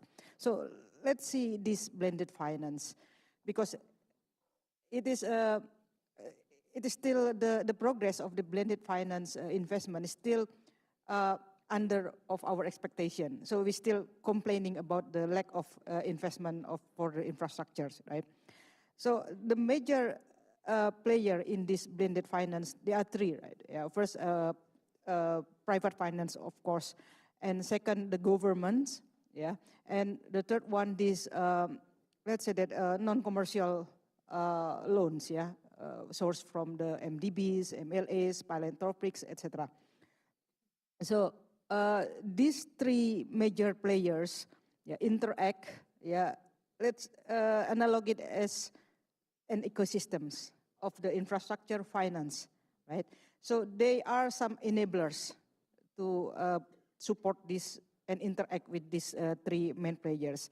What are their advisory companies like Deloitte, etc. Research institutes, yeah, be it in the university or non-university like area, the World Bank, IFC, etc. Yeah, and also the financial sector situations, which allows or regulate that how the global funds can be channeled into one country or not. Yeah, and also yeah, and these enablers and three major players are their interactions determined and restricted by the umbrella of regulations, which made by each individual governments. So especially in financial authority, yeah, in our case like OJK, for example, yeah, and also the standards and codes built by the governments. For example, how government can issue green bonds or not, comply with some sets of the standard. So let's see that these three major players, why they cannot deliver enough level of the funds. Yeah, I will not touch about the private finance because they have they actually follower in this environment. But they have a really clear regulation, really clear rule of thumbs. Yeah, if it is profitable, then they will go to the project. If not profitable, no, right? So it's not in our main concern now. Yeah. Now look at the government. We have two separate questions on the government. First, as regulators, and second, as the sovereign funds providers. As regulators, is government already making a best effort, yeah, to make a coherent policy? Because infrastructures, especially green infrastructures, are cross-sectors engagement, not only on the Ministry of Finance, but also in the Ministry of Environment, OJK in case of Indonesia, and perhaps also look at other Ministry of Technical Lines, technical ministries. And as a government, as the sovereign funds providers, we can also ask the questions. Is the current level of the funds provided by government already optimal or not? Or sufficient. Because it could be, it does not enough, it does not at the optimum level because government doesn't really feel needs to do so. Yeah. Of course, this is the case, the aspects of the macro-prudential, etc. But I think if we talk not only about Indonesia, but also other developing economies, governments complain, when we have some research and then talking around the government in East Asia, we know that like green bonds dominated by China in East Asia, and others are very, very hard to issue green bond. Why? Because in my opinion, they are not doing their best effort to do so. So the level of it's not enough because not only they are not raising or mobilize resources at optimal level, but because they lack of the effort, let's say that, or capacity to do so. Okay. Now, the last one is the non-commercial funding, MDB, etc. This is what that I think really important to be included in the context of T20 and G20. If you look at the data estimates, the current level of MDBs allocated for the infrastructure, green infrastructure for emerging countries only 1.2%, and to the total global is only 0.3%. So it's still really low. So what about we G20 push the global governments and also MDBs to increase these allocations of the two things. First, that increase allocation of ODA, to the portions of the ODA to the green infrastructures. Currently, it's only like 20%, and I think we can improve it. And second is to set a special funds, for facilitating this blended finance. IMF just launched STR, sustainable and TSR, what is? I forgot. Let me check. RST, Resilience and Sustainable Trust. RST. RST, IMF. Similar. It's like the World Bank established fifth for the pandemic response and preparedness. But it's IMF. So we can expect that there is room to raise this global MDBs resource to special funds. And that's how I think, last one, regarding the context of T20, I think we have, like already mentioned by Joysa and also Pak Bambang and Nicola, we have progress, good progress, yeah, from year to years, yeah. Yeah. But perhaps it's not really well documented so far.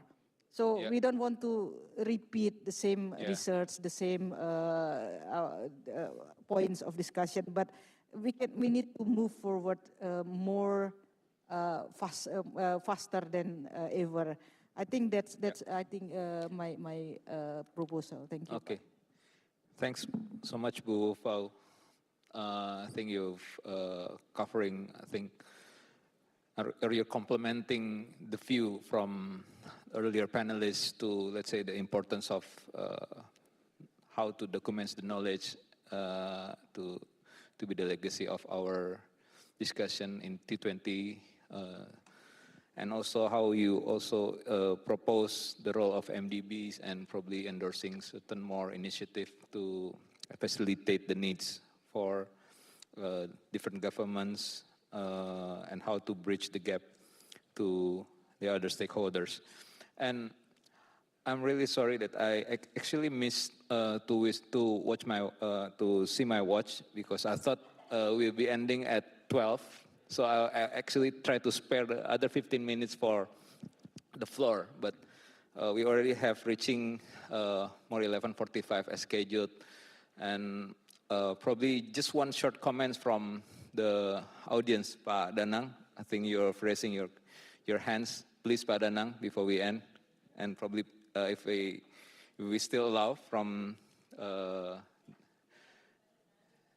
committee, probably Pak Ray can add. Pak Danang, please.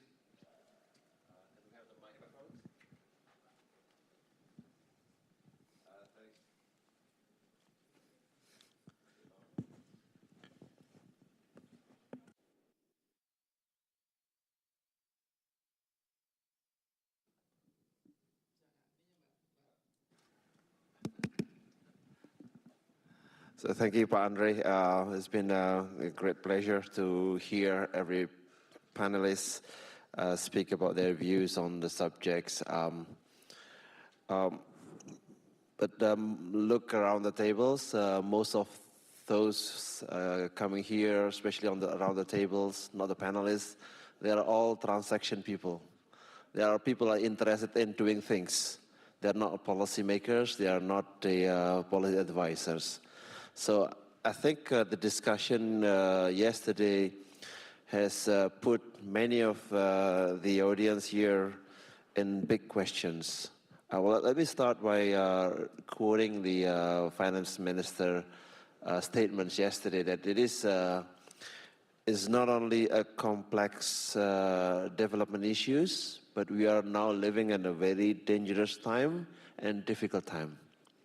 It looks very gloomy going forward, right? So all those people on transactions, operators, investors are very worried about what's going to happen this year, next year, and the following years.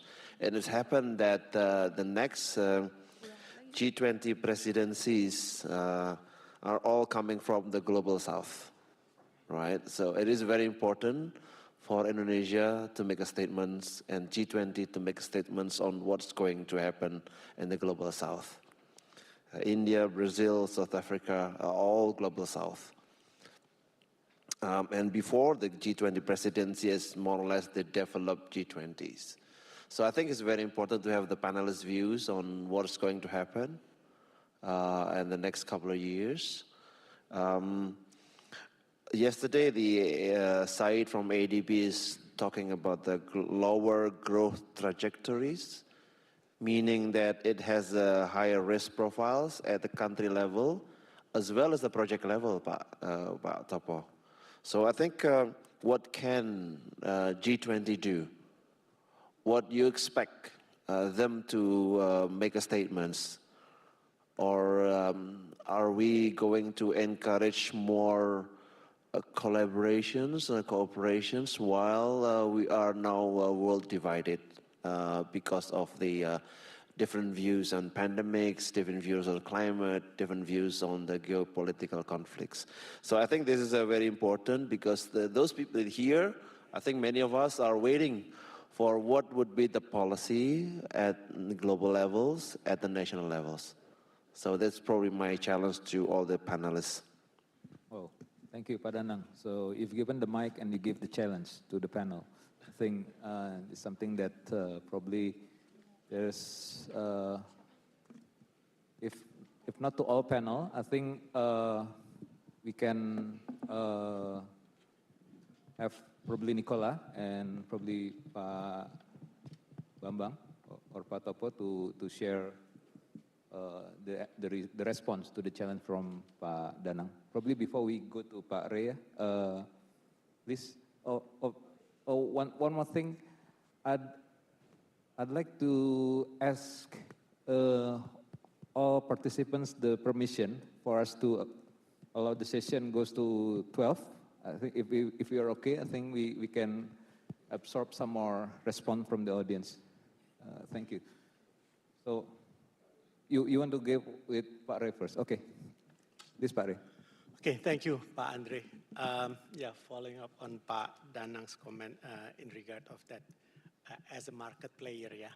So I see that today's agenda is challenges in infrastructure financing. Yes, there are points that we need to take a look on that side, but I would like to bring us further than just what are the challenges for financing infrastructure project, but the challenges on beyond that, meaning there are projects that are still very unstructured, meaning that yeah, maybe Pak Topo knows it well. What I'm trying to say is that I'll give you an example on water projects. Yeah. The issue is not on financing or getting fund for this water project, but for this water project to be performing perfectly, as we all know, all infrastructure projects are correlated with others. There is a certain issue, well, actually right now, on the last mile of these water projects, I think almost across the sectors. So what I'm trying to say is that we should look also not only how we can finance infrastructure projects, but we should also see that whether these projects will not create any future issues on the financiers, or at least for the project itself. So having said that, especially on these water projects, we've seen that there are issues on the last miles, right? Yeah. These companies are performing well, doing well, but because they don't have the capacity to control the distribution and to the household, there are issues there. So maybe there is an opportunity, maybe Pak Topo, we could go to the PPP for the distribution. Right now, the PPP is only for the water project itself. But there is always an issue on the distribution side. And actually, that is very much important because that's where the revenue generators are, right? Because if they cannot, quote unquote, sell the water, then this PPP project will not be able to service its obligation. So I just want to bring us, I mean, this is very much technical, not on the policy side, but I just want to put it in our mind that these are things that we should also take a look. So one of our proposals is that for these projects, aside from the PPP project of the water treatment itself, why don't we make a PPP project for the distribution? Okay. Therefore, you have one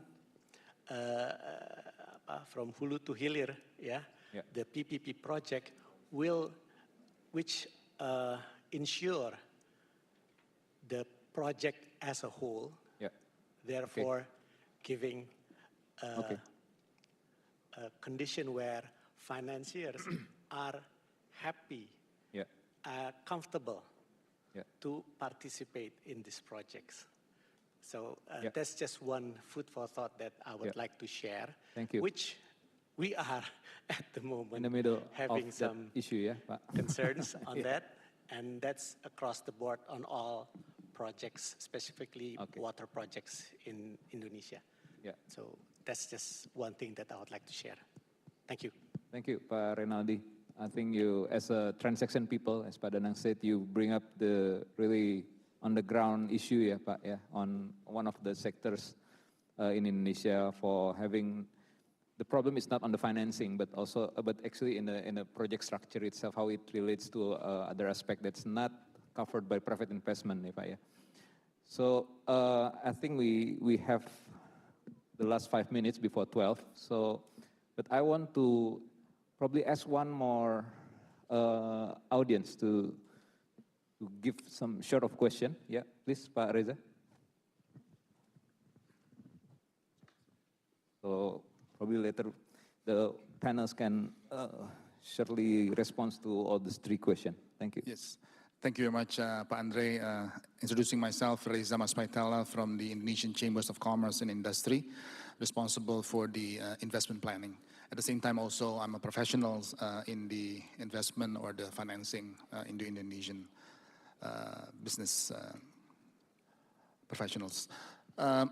Yes, coming back to our topic about the challenge of infrastructure financing or investment, and also coming back to the event agenda about infrastructure development through innovation and collaborative financing. So, because the topic is talking about innovation and collaborative financing, yes, at the same time also we need to understand the present issues and challenge. So therefore, I would just like to give a different aspect of perspective in terms of looking at this. How do we move forward? Because the present challenges that we see in terms to drive investment and also to drive the financing is because how we plan and then how we design projects in the market. And I agree very much with what Professor Bambang mentioned on his remark earlier. It's all about how do we have a proper planning and design. Because planning by itself, if we're just focusing on infrastructure planning, but not looking at the overall real sector and also sector by sectors aspect, the risks for the financing, also for investment, will also still be there. So if because from an investment or financing professional, the issue is not about how to get funds. Funds is available, right? It's a matter of how do we structure it, how do we provide it. But it's always been the issue is that how do we mitigate the risk aspect? And therefore, because the topic is about innovation and collaborative, about how to move forward, it's all about how can Indonesia have really an integrated design planning of our not only infrastructure, but integrating the infrastructure to support our real sector. By talking about the real sectors, meaning is that we probably should ask the question, moving forward, what is going to be the top 10 or the top 20 products that Indonesia is going to be championing in the global market? Meaning, how can we be number 1 or number 2 in terms of those products and services? So this is the forward thinking or the innovation thinking that we need to start thinking in terms of our planning and our design. Because if we can already decide in terms of what is the top 10 or top 20 products that we would like to be advanced in the world, then from there, we can then design our not only infrastructure, but also the sectoral development. I would like to take, again, coming back to the presentation yesterday by Mr. Ari from Dana Reksa, for example, about the Batang project. That is a very good example, for example, in terms of how does the public to private partnership, right, where you have an integrated design of area development that not consists only about the infrastructure, but also about the real sectors in terms of the special economic zone or the industrial estate. Because from there, it will then relate also to the development of our community, I think you mentioned about the impact, the social impact, for example. So that will also impact then later on in terms of the well-being development of how is the community living. How is the integration between village to the municipality, for example, and a municipality to the national level, and from the national level to the region or to the global market. So by having said that, talking about, again, innovation and collaborative, probably we need to start thinking in terms of, for example, if you would like to be advanced in automotive or EV, for example. So who's going to be our partners in regarding developing the EV? So probably could be, I'm just using the example that I've always been sharing, probably we can look at Sweden, for example, Volvo, for example, they have also good technology on EV. Okay. But who then going to become our partner for the metallurgical, for machinery, things like that? Is it Russia? Or probably perhaps is Poland. So by creating that alliances of global alliances of collaborative for products of the future, a sustainable product for future, then from there, then we can decide how is the planning of overall Indonesia developing in regard to infrastructure.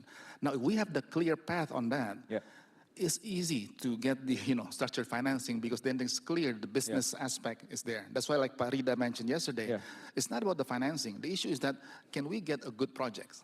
Thank you very much. Okay. Thank you, Pak Reza. I think you are highlighting very important points that the money is not the issue, Pak. So the issue is more on the project structure. I think this is repeating what the message has been discussed yesterday. And probably a good structure and on proper planning is one of the key ingredients for that. And I think we take note that we take that as a note. So probably for the first question from Pak Danang, the changes probably can be answered by Nicolas to represent all the panel. And for the points from Pak Ray, probably I hope Pak Topo can respond. Please, probably around 2 minutes. Yeah? Oh, Pak Reza, okay. Okay then, so as long as we agree on the timing, I think we, because our next session will be on 12:45, yeah? 12:45. Okay, so then we have a shorter break for having this longer discussion. Okay, please, Nicolas. So I'll try to be very concise. I think here we are in a space of very high quality dialogue, right? So, and this is the key. And I would like to retain 3 elements. Multilateral, multi-stakeholder, multi-scale. So multilateral, I think it was very well addressed. And that's absolutely critical despite the fact that there are factors of fragmentation. Multi-stakeholders is more technical but also very strategic. And as per elements to retain from this discussion this morning and the outcomes of this T20, G20, I would say there are 2 things. First, the G20 Infrastructure Investors Dialogue is very important. There was last meeting in Bali in July and has produced good results. It must be pushed further in that regard. Also, a proposal like the Global Investment Platform for Sustainable Urban Infrastructure should be retained as a concrete outcome, because this will help channel elements of discussion that were shared widely about organization, channeling, pipelines, guarantees, and so on, but also interconnect that with the lessons learned by playing at a multilateral scale. Multi-scale is equally important. And in that regard, for instance, we have this year further developed effective relations between the T20 space, the Urban 20, that is the group of cities of the G20. And we had a session with the governor of Jakarta and others, public companies back in the end of August. And what we have discussed sort of in a general manner today and yesterday, we did also move further into implementing agreements about waste, wastewater, and so on. In that regard, my last point would be that in Bali at the T20 summit, there was the proposal of launching a G20 research forum by our colleagues from India.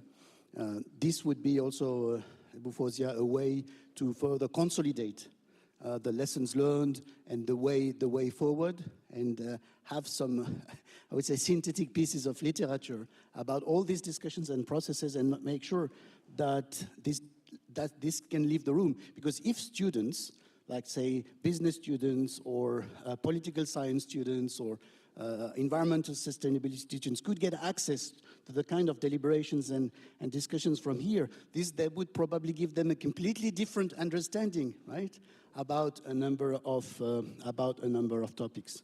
So G20 Investors Dialogue, the investment platform, the G20 Research Forum, and last but not least, getting back and concluding about this multilateral, the link between the follow-up of this G20 and the G7 space. I think here I can confidently say, working with the Asian Development Bank Institute on that aspect, that for the next months, throughout especially the T7, one clear direction is to strengthen the interconnection completely beyond the G7 space on core aspects that were put on the table by Mr. Mulyani. Yeah, thanks, Nicolas. So we as the T20 team, we should formulate our, let's say, consensus recommendation for next month G20 event. I think what has been told by Nicolas. Pak Topo, please. Thank you, Pak Andre. I think the short response to Pak Ray is, I agree, Pak. This is an interface issue. And it's not only in water project, Pak. So we built water treatment, we forgot to develop the distribution. Sometimes we built airport, we forgot to build the road, Pak, to the airport. So, it happens in other sectors as well. And we learned that it's not only about the public-private partnership, but sometimes the public-to-public partnership, Pak, is equally important. Because sometimes, one part of the government doesn't really talk to the other part of the government. Bambang mentioned about the, tightly planning. So maybe, Pak, the next initiative is, we propose more public-to-public partnership, Pak, to resolve this. Thank you, Pak. Thank you, Pak Topo. So we take note on public-to-public partnership. I think this thing, we need to settle that before we go to public-private partnership. Raj? Thank you, Pak Andre. Before I answer Pak Reza's question, in terms of Pak Danang's question, that we are heading into bad times. There's an old saying, bad times are ideal for good policies. If I have the way, I would give Bappenas the power to control, in keeping with what Pak Bambang said right at the front, that sometimes when we plan, we don't want to have a situation where one ministry is cannibalizing the other ministry. So if Bappenas gets that power saying, thou shall not do this, and thou shall, I think that would be a perfect timing to produce a good policy. Right? That's one. On Reza's side, in terms of what are the priorities that Indonesia, can be seen as an export. And you mentioned EV as an example. EV is a very good example. An EV battery takes 11 chemicals and minerals. Indonesia currently mines and produces 10 of it. The only thing that we don't produce locally or mine locally is lithium. And lithium price is coming down and it's freely available in China and in Australia, right? So when we saw the establishment of IBC, Indonesia Battery Corporation, the excitement was the fact that, we thought that Indonesia is realizing its strategic positioning in the EV ecosystem, right? Because globally, countries are going towards, in fact, Deloitte's own study, we expect by 2040, 70% of all new vehicle sales will be electric. And in the two-wheelers segment, 80% of those sales will be electric. And as you know, in Indonesia, per year, 7 million two-wheelers enter our road network, for example, right? Now, if that becomes 80% EV, that then becomes, a huge contribution to, reducing carbon footprint, etc. But the complexity we have is pricing, and the other complexity that we have is the fact that IBC, whether rightly or wrongly, I don't mean to be critical, they're focusing on acquiring car companies and motorbike companies as opposed to acting as the orchestrator to make Indonesia the global hub for EV batteries. BASF, one of the largest chemical companies in the world, is looking to Indonesia to set up, not to produce the entire battery, but to produce components of the battery. In fact, we're going to link them to ARI for them to be based in Batang, for example, right? But to me, that would be a priority. If the government says, look, I have 10 of the chemicals already. The whole reason why Elon Musk was kicking tires in Indonesia for his factory was because we have it. We don't have the logistical issue of having to bring all of these chemicals into the country, right? We already have 10 of them. All we have to do is bring in lithium. So perhaps that could be a priority, and that's where, we have a refocusing of IBC from being owner of EV vehicles to being the orchestrator of the EV as a global hub in Indonesia. We will see major change. Okay. Thanks so much, Raj. And I think your example on and response to Pak Reza's EV industry context has been one of the key areas, as you mentioned, how to develop further our planning in terms of managing our resources towards, let's say, the development of our economy. So this is something that probably can be done in the other aspect. Lastly, I think before we end the session, I would gently ask Pak Bambang to give the wrap-up for our discussion. It will be 1 or 2 minutes wrap-up for the whole aspects. Thank you, Pak Bambang. Yeah. Since our discussion is quite focused on the role of private sector in private sector investment infrastructure, let me give two kind of conclusion. Number one, if you look at our Econ 101 about demand and supply for private sector investment infrastructure in Indonesia, I have to say we have excess demand.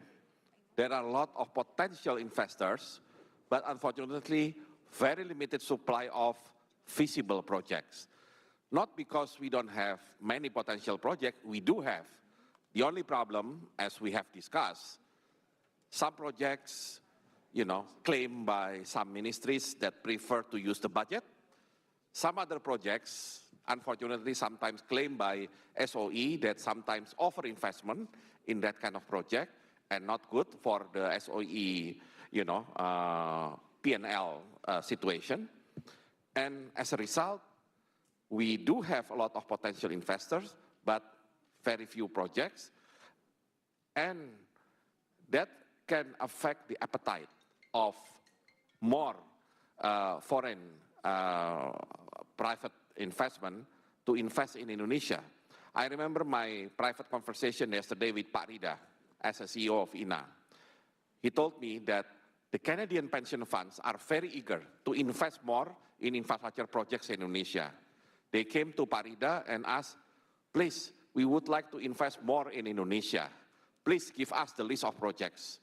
Unfortunately, Pak Rida is not in a position to right away give the list of the projects because his hands are tied, not only because, of course, INA doesn't have the projects directly, but also because he's worried that the terms and conditions from so-called the owner of the projects, either ministry or SOE, doesn't fit with the appetite of this Canadian pension fund.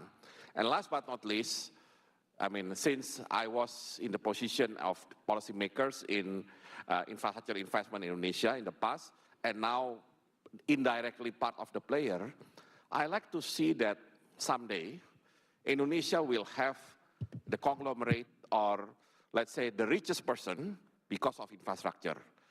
Mexico has it in the name of Carlos Slim Helú, because he has the biggest telecommunication operator in Mexico.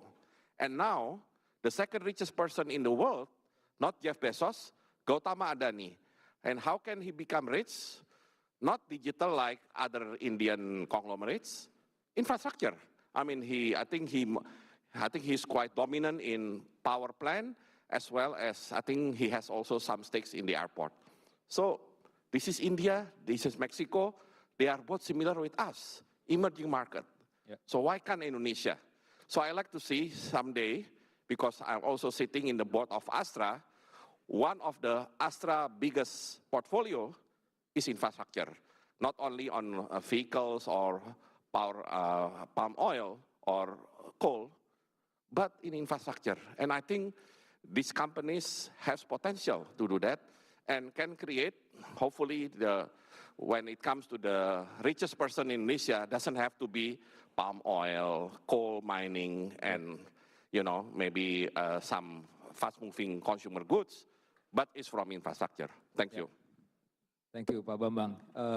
You can give a round of applause for all panelists. I think I remember that last note from Pak Bambang has been mentioned to us as well when you were the Minister of Finance to us as a infrastructure instruments, fiscal instruments, and also the stakeholders. And with this, I don't have to conclude anymore because the wrap-up has been delivered very well by Pak Bambang. Thank you so much for all the panelists. Thank you so much for your participation in the discussion. Apology if there's something wrongdoing from myself. Thank you so much. So then we can end this session and move towards the break before we start again on 12:45. Yeah. Okay. I hand it over to MC. Give a round of applause to all of us. Thank you. Thank you, Mr. Andre Permana, and all the distinguished speakers in this session. The next agenda is lunch break for about 25 minutes, and after lunch, we will have the session on global trend in infrastructure investment, financing, and expert panel policy dialogue and workshop. Apologies for the short break. However, we will resume at 12:45 promptly. I hope you have a nice lunch break.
To make yourself available.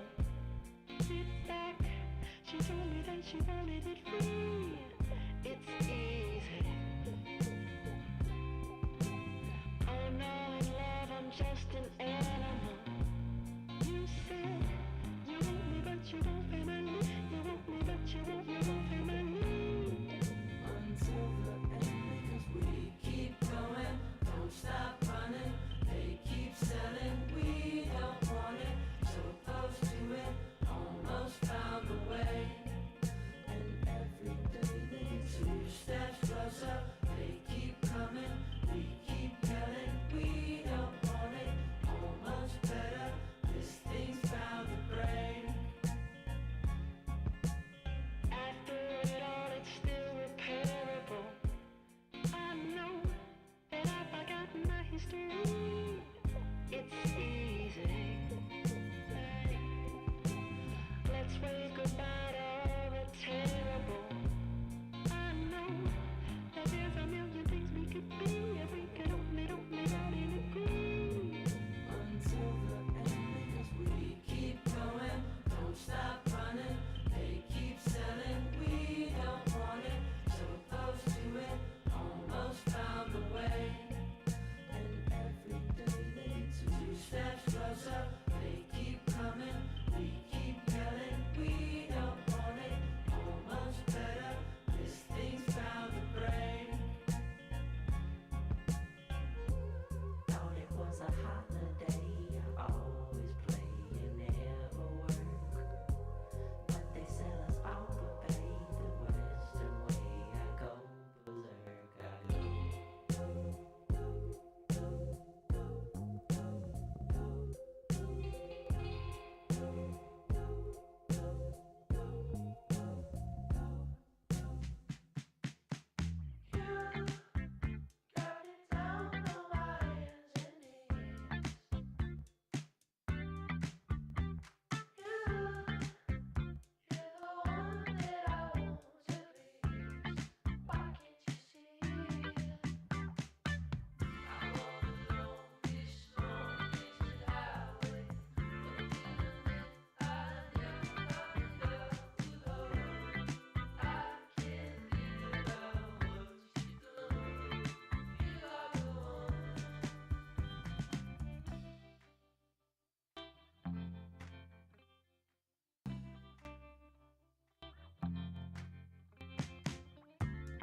Wish I never left, did it only just begun? Holding in my heart every second now, it's done. Look into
time is broken.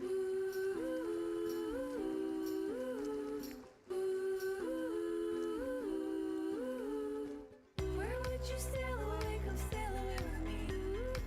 Where would you sail away? Come sail away with me. Where would you sail away? Come sail away with me. Where would you sail away? Come sail away with me.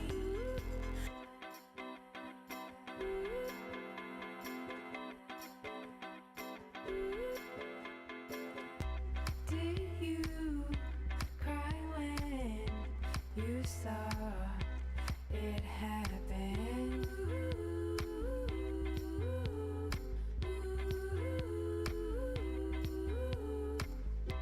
I know I did, and I can't hide it.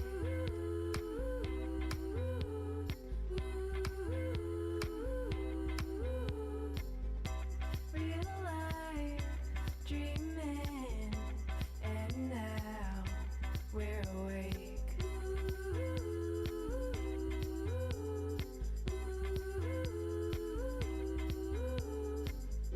Separate, so still, nothing feels real.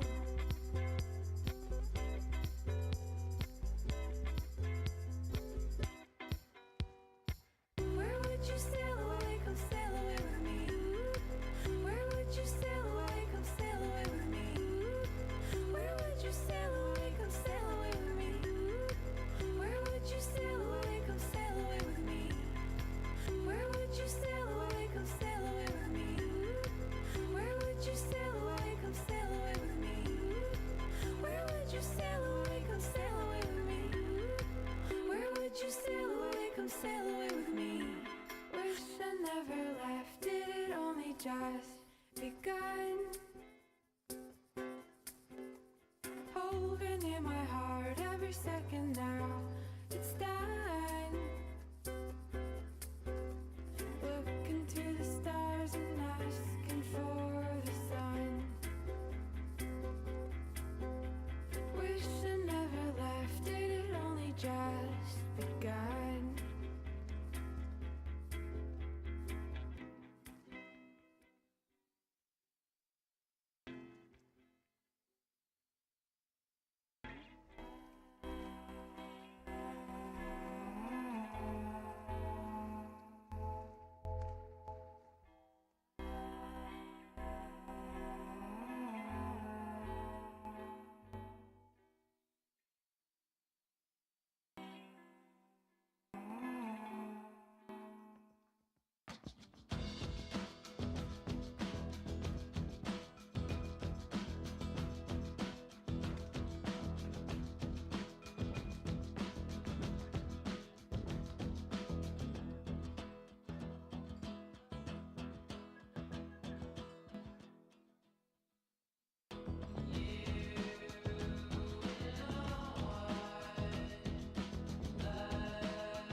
having troubles telling how I feel, but I can dance, dance, dance. Couldn't possibly tell you how I mean, but I can dance, dance, dance. So when I'm tripping my feet, look at the beat, the words are written in the sand. When I'm shaking my hips, look for the swing, the words are written in the air. Oh, come. I was a dancer all alone. Dance, dance, dance. Words can never make up for what you do. Easy conversation.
You said you hate it when I drink soda, so I'm sitting here sipping cherry cola.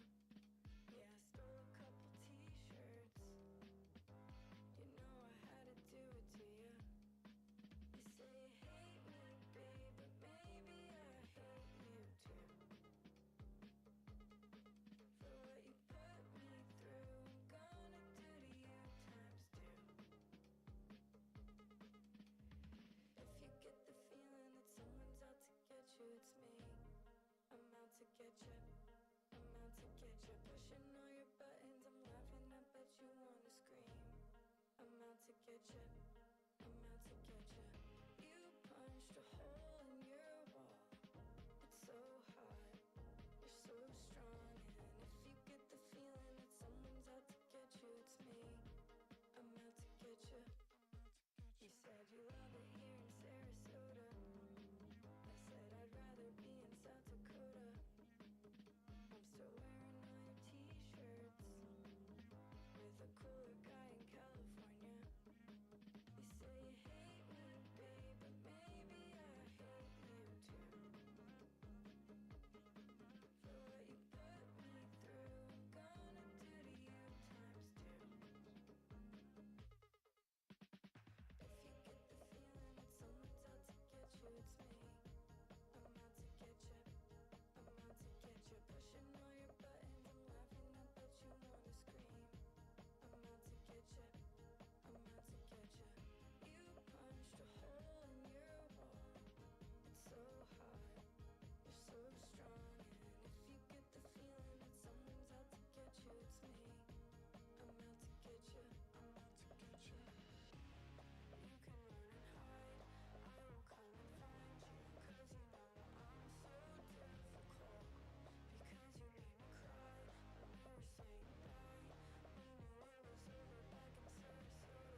Ladies and gentlemen, welcome back to the Task Force 8 special event toward G20 Summit, Infrastructure Development through Innovation and Collaborative Financing toward Greater Inclusivity and Productivity.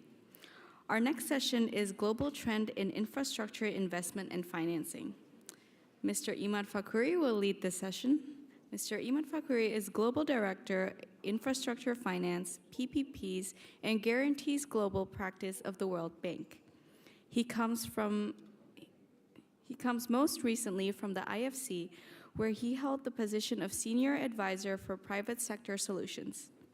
Mr. Imad worked to strengthen efforts to mobilize finance for development through leveraging private sector solutions, creating markets, and reducing public debt. Ladies and gentlemen, let us welcome Mr. Imad Fakhuri.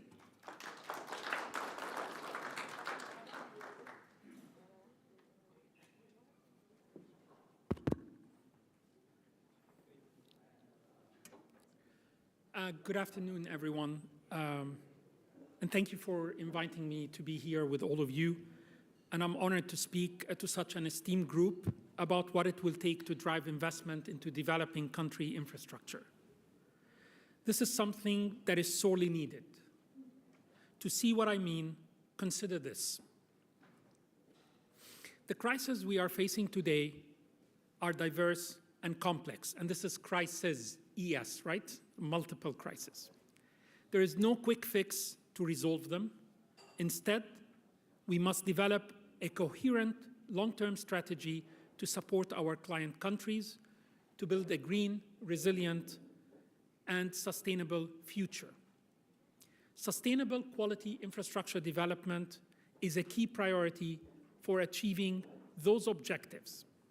Let me illustrate. The infrastructure gap is large.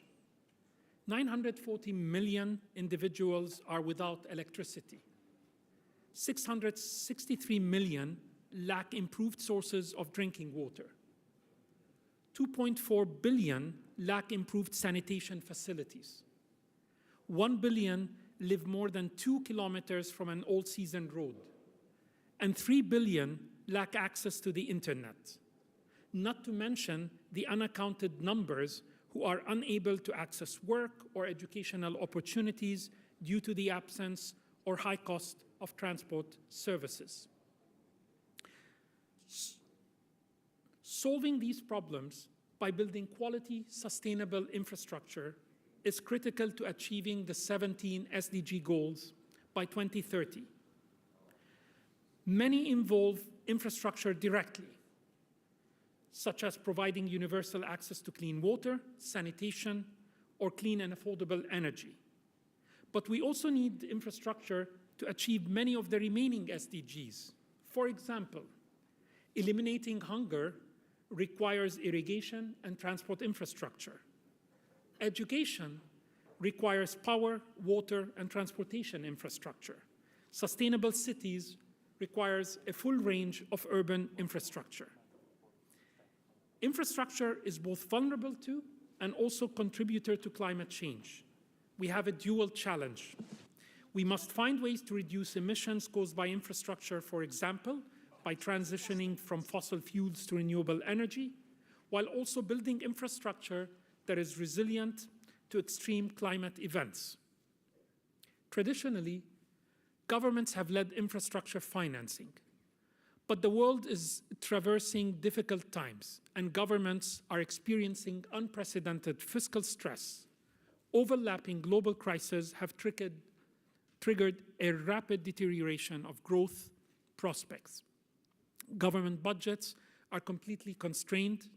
Rising inflation and tightening financing conditions have ignited a debate about the possibility of a global recession. Public debt is at an all-time high. The impact is substantial financing gap, a crevice between the investment needs, which, as you know, we have estimated to be at an average or an annual average of 4.5% of GDP. Add to that about another 2.7% of GDP annually for maintenance and operations. That's the financing investment needs and what is actually being spent. The bottom line is that most developing country governments are simply unable to find the trillions of dollars needed to cover the necessary improvements in these infrastructure assets. Let me give some examples. In sub-Saharan Africa, the financing gap reaches 4.5% of GDP annually. In Europe and Central Asia, it's about 3.1%, and it's about half to a 1 percentage point of GDP annually elsewhere in the developing world. This all comes at a time when investing in green, resilient, and inclusive infrastructure has never been more important. We urgently need to support the transition to net zero economies, protect societies from mounting climate-related risks, and achieve universal access to basic services for millions of households for whom basic services remain out of reach. However dire, these public financing struggles are not a post-pandemic fad.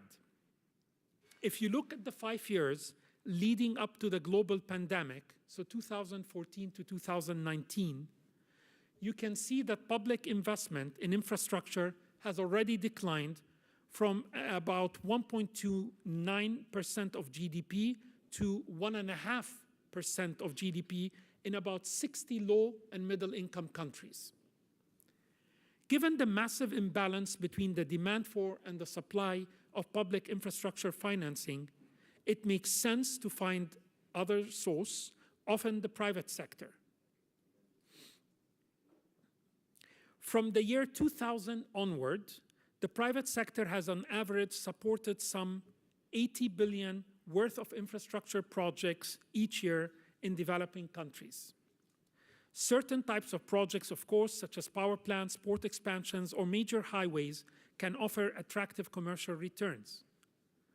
But the cumulative impact of the pandemic, the war in Ukraine, supply chain disruptions, and food shortages has not only crunched public budgets, but it has also led to a significant deterioration in the private financing environment for large development projects. Global financial conditions have tightened considerably, reflecting increases in monetary policy rates, greater volatility, and waning risk appetite. At the same time, heightened risk perceptions are also increasing the cost of new borrowing, with some 30 emerging economies experiencing multiple downgrades in sovereign risk premiums just during 2020 alone. The pandemic specifically triggered an almost unprecedented plummeting of private capital flows to infrastructure. In 2020, these flows slumped to around 45 billion, close to half the historic level. We did see a rebound in 2021 to an average of 76 billion, but overall flows remain well below the long-term trends and concentrated in just 3 regions. South Asia, Middle East and North Africa, and Sub-Saharan Africa saw further decreases in investments levels through 2021. Even in the best of times, private participation in infrastructure represents no more than 10 to 15% of the infrastructure investment in low and middle income countries.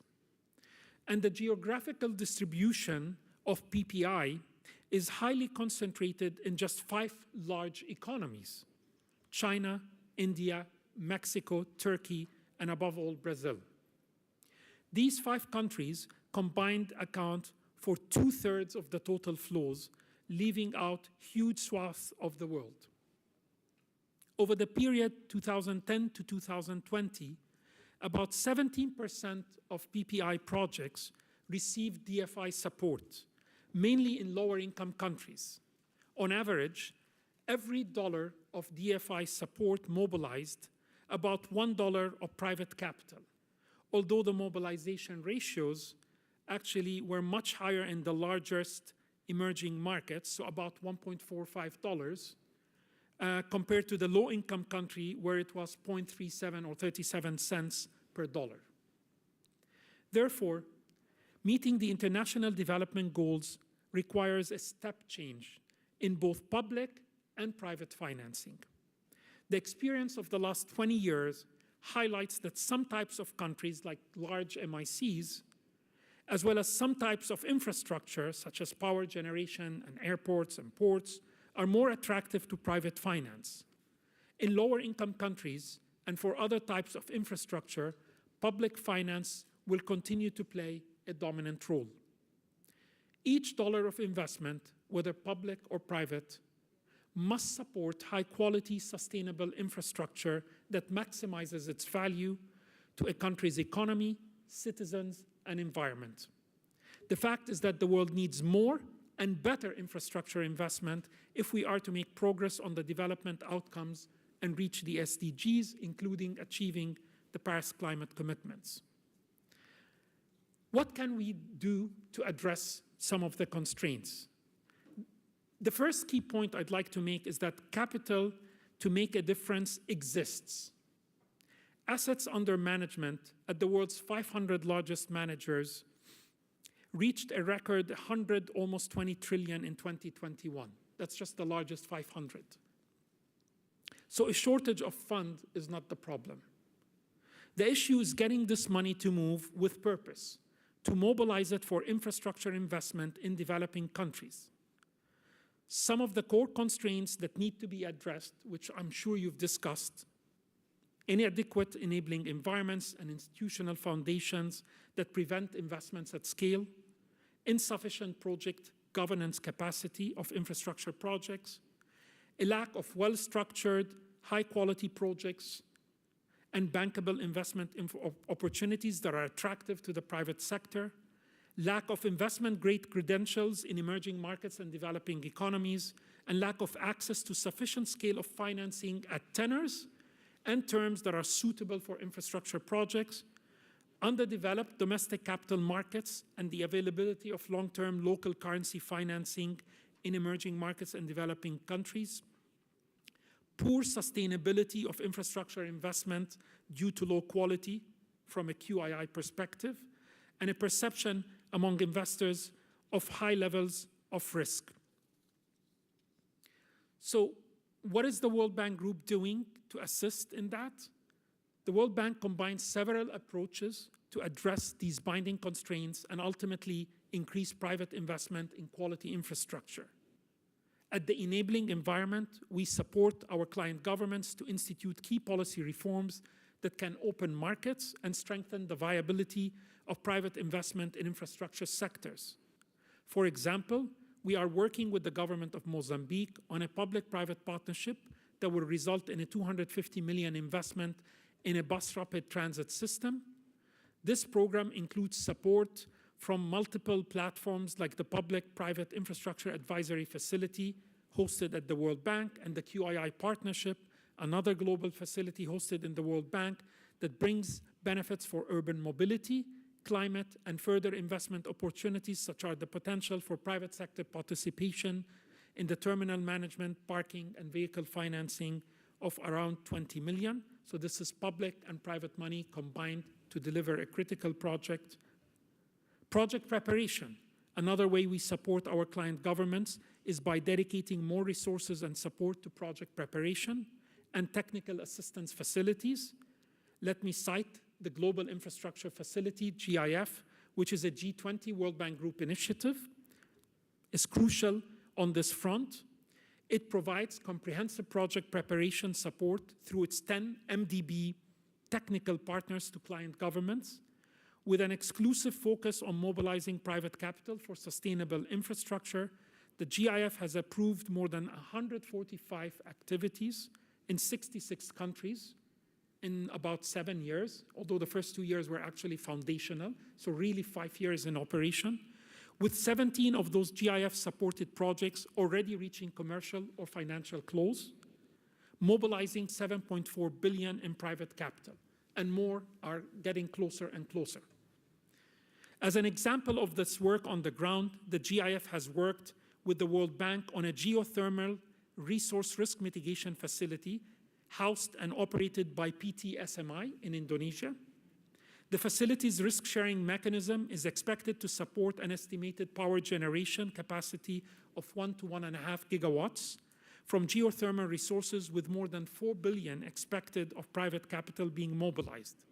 In subsequent phases, the facility will be scaled up to contribute to Indonesia's efforts to reach the target of 29 gigawatts of geothermal energy production.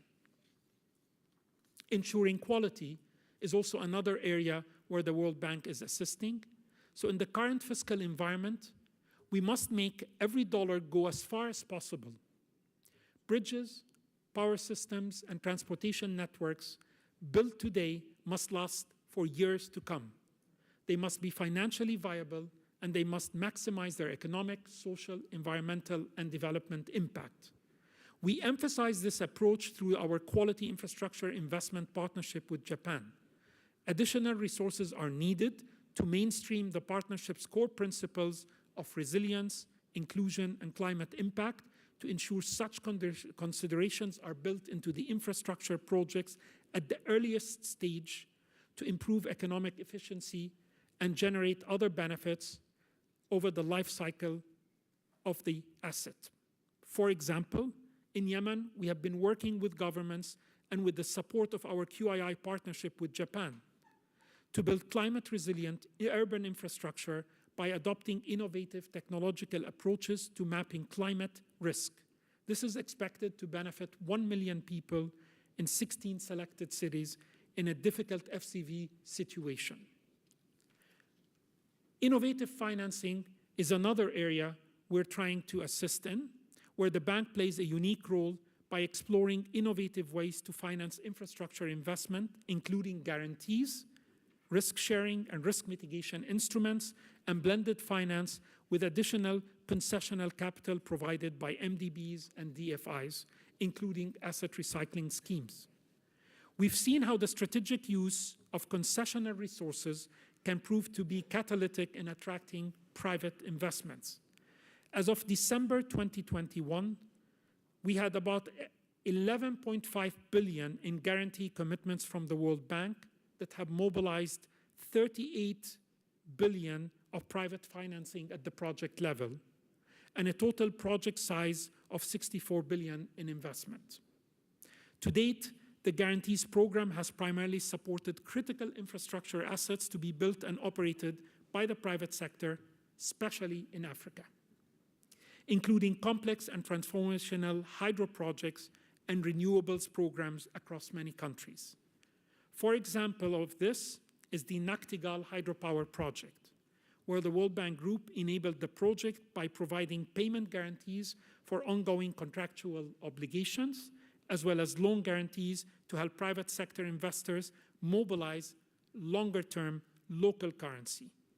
MIGA also provided a political risk insurance to equity investors. Once constructed, Nachtigal will provide clean, affordable baseload power at 6 euro cents per kilowatt hour. The Nachtigal project is an example of the bank, IFC, and MIGA working together and taking advantage of each institution's strength. This was underpinned by multiple policy interventions at the sector and at the macro level that preceded to enable this project to move forward, and that also continues. Action is therefore urgently needed to bolster private capital flows to developing country infrastructure, which not only improves people's lives today, but also prepares their economies for the future. Turning around the current situation calls for concerted efforts by governments and international financial institutions. We are seeing progress and movement at the global level on this front. The G20, the G7, MDBs, developing country governance, private sector are all working on initiatives to scale up private capital mobilization for investing in quality and sustainable infrastructure. And we have focused on critical joint collective areas that we need to be working on, from supporting country institutions and programs for private participation in infrastructure, including, I would say, supporting country-led infrastructure development policy programs that would actually enable the necessary reforms, de-risking sector projects and addressing low creditworthiness of contracting authorities, expanding project pipelines, as we have mentioned, and improving project preparation quality and bankability, or accelerating the green transition in infrastructure by improving quality standards and governance greening supply chain and logistics, and promoting sustainable financing, and facilitating institutional investors to finance infrastructure, including local institutional investors, whether through shared investment platforms or supporting regulatory reforms, both in developing countries as well as in donor countries, to enable institutional investment into the developing world. Moreover, the World Bank and the Global Infrastructure Facility just delivered to the G20 a stocktake of approaches that leverage private sector investment in sustainable infrastructure under the Indonesian presidency. And 4 important actions emerged from the report, which kind of mimics the consensus of joint actions we need to be working on. First, the need to build institutional capacity and strengthen national infrastructure plans, policy, and regulatory frameworks. Second, to support infrastructure project development and preparation, which continues to be critical. It's not the lack of financing, it's the lack of a bankable project pipelines that are well prepared that remains the biggest obstacle. Support scaling up catalytic financial solutions that can de-risk infrastructure and crowd in private capital mobilization at scale, and promoting harmonization and convergence around core sustainability and ESG standards, taxonomies, indicators, and reporting mechanisms. And I want to thank the Indonesian presidency under the G20 this year for actually pushing the adoption of the QII indicators on a voluntary, non-binding way, but that's a good step in the right direction to move us towards some better metrics that we can agree on to measure actually where we're going and how do we assess that. As economic stimulus continues to slow and credit conditions continue to tighten, and uncertainty from the overlapping crises intensifies even more, there will be even greater need for reforms and for increasing private investment in infrastructure. While guarantees and some of the credit enhancements de-risk projects and enhance credit risk, ultimate de-risking is achieved through cross-cutting and sector structural reforms. I cannot really emphasize this point. This is the type of reforms that create the right PPP and PPI ecosystem, that put the sector legal, regulatory, institutional reforms in place, transparent accounting for contingent liabilities, credit ratings for SOEs and improve them, improving the creditworthiness of sectors, cost-reflective tariffs, subsidies reforms, etc. All of which, albeit difficult with a lot of political economy constraints, and that is understandable, but with the right support of all the partners coming in, they together, these reforms, can help achieve better financial sustainability, which will systematically then open the door for the private sector to come in and do much more at scale in terms of investing in infrastructure. This will require working collectively to enable the private sector solutions and putting in place stronger foundations for a post-crisis recovery. The risk calculus for the private sector may remain challenging, but with high risk potentially comes high rewards. The World Bank Group, alongside with other bilateral and multilateral development partners, in partnership with client governments, we stand ready to support, and the private sector, to support our client countries to enable and mobilize private capital for infrastructure investment as part of a green, resilient, and inclusive recovery. Thank you.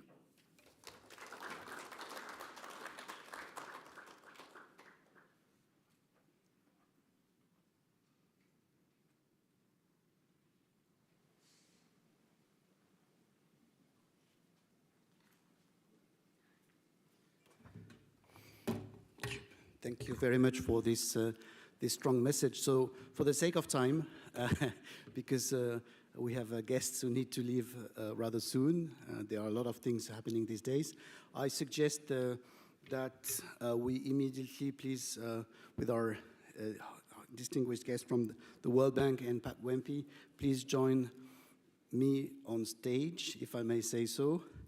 And then I will pass it on to Pak Danang for a couple of initial remarks. The idea this afternoon is very simple. Please have a seat. We have been circulating into a number of dimensions of infrastructure investments in the past 48 hours. So we are very fortunate to have you here this afternoon, both of you. Pak Danang, the floor is yours for a couple of short introductory remarks, and then the idea of the rest of this session till 2 p.m. Is to also get a couple of other comments from the experts and participants to this meeting. Yeah, thanks, Nicholas. Very good afternoon, and welcome back again to the sessions. I will speak very briefly on to reintroduce again why we have this meeting. It's very important to revisit our 2 days discussions and presentation sessions, and I think it's also very important to ask us again why we have this meeting. Let me just begin by saying the statement from the finance minister, Pak Wempi. She said that there is no magic in finance, but there are many magics in politics. So I think this is a very important message that we will listen from you, Pak Wempi, and how politics and policy making at the G20 level can relate directly to those who are sitting around the tables. And as I mentioned also this morning, who are sitting around the table, Pak Wempi, is the market players. They are very anxious to see what is going to be discussed within G20 and what messages that will come from the G20 meetings, and most importantly, what will be the announceable results of the discussions. Parida mentioned yesterday, as the chair of the B20 Infrastructure Finance Working Group, that there are 3 requirements for a project to successfully inviting private sectors. First is the available funds, which probably many people around the table say that it's not going to be an issue. Monies are available all around the world. But the second, I think Mr. Imad mentioned also, in the so-called investable projects, as well as the value that it can be created from the project. There are 3 most important aspects. But in order to make sure that project is successfully transacted, we need to have an appropriate policies. And national policy alone, I think Ibu Sri Mulyani yesterday mentioned also very clearly, is not sufficient. You have a notion of international consensus, international understanding, international agreements, to be able to have a policy that can be adopted by each G20 member countries as well as the other rest of the world. Are we moving into the right directions? Some people say that we are already moving in the right direction, but not fast enough, not agile enough, not flexible enough. So how we respond to that? And I think also a very strong notion, Mr. Imad mentioned that 10 to 15% of private participation in developing countries is still very low. So has the voice of the Global South been accommodated in the policy conversations of the G20? So I would like to close the remarks by quoting what Joysa mentioned this morning, and I would like to see that very much what is the response of both the World Bank and the G20 about the need for the decentralized, decarbonized, and digitalized infrastructure. So I think I will stop here, and I will hope that Pak Wempi will give us some takeaways for us to bring back to our homes. Thank you so much. Thank you. Pak Wempi, the floor is yours. Yeah. Okay. Thank you, Prof. Danang. Thank you, Nicola. Pak Imad, ladies and gentlemen, thank you very much for inviting me to this very prestigious event. Actually, I would like to give you 2 news. The first is good news, and the next is the bad news, of course. The good news is that actually, Pak Imad, as already mentioned, now in the G20, we are thinking not only about the current global challenges, which is on global health architecture, on the sustainable energy transition as well as the digital transformation. But now there's an increasing problems which lies on two folds, ladies and gentlemen. First, how to strengthen the multilateralism. There is an increasing concern how much cost if we are now become fragmented. This is the case now being actioned and also I think discussed by the leaders. And I believe that in the Bali summit, it will be strengthened. The second issue is regarding the food and energy security. The war in Ukraine has exacerbated the current situation, which is we are now facing a very fancy, lunch. But somewhere in other world, there are at least 325 million people living in hunger, only get 1 meal a day.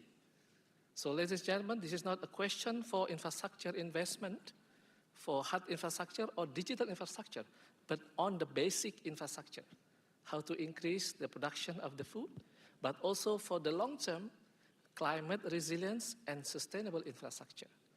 The question of this, how to strengthen the multilateralism as well as the food and energy security problem becomes very alarming right now. The second issue I would like to share with you is that in G20, especially in the finance track, I believe, ladies and gentlemen, also I think now observe what is going on in the Sherpa track. We are now discussing a very, in the next 6 to 12 months, maybe the world situation is become darkened. In this situation, now some countries, some G20 members would like to have a focus on their domestic policies. I think Pak Imad has underlined this. This is in which this theme is very, very relevant, how to innovate and how to collaborate. You cannot make a case on the infrastructure, sustainable investment on infrastructure, unless you innovate or you collaborate.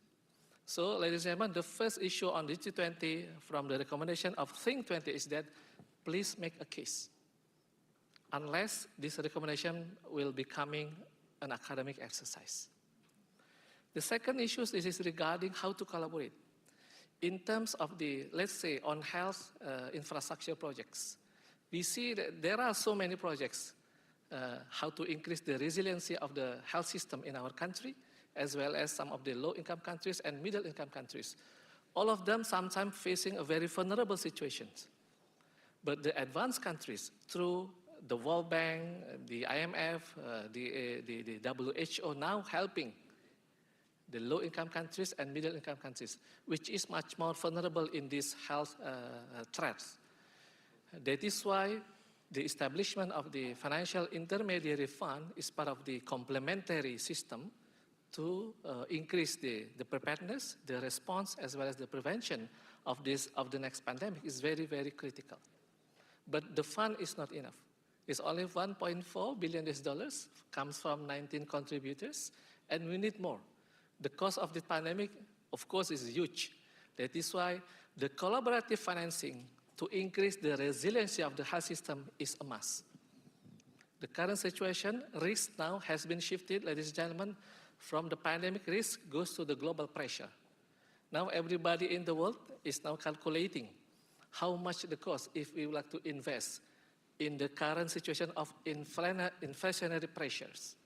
There is a monetary policy tightening. There is also an increasing concern of the geopolitical tension, geopolitical conflict. So now everybody in the G20 members would like to see on domestic policies.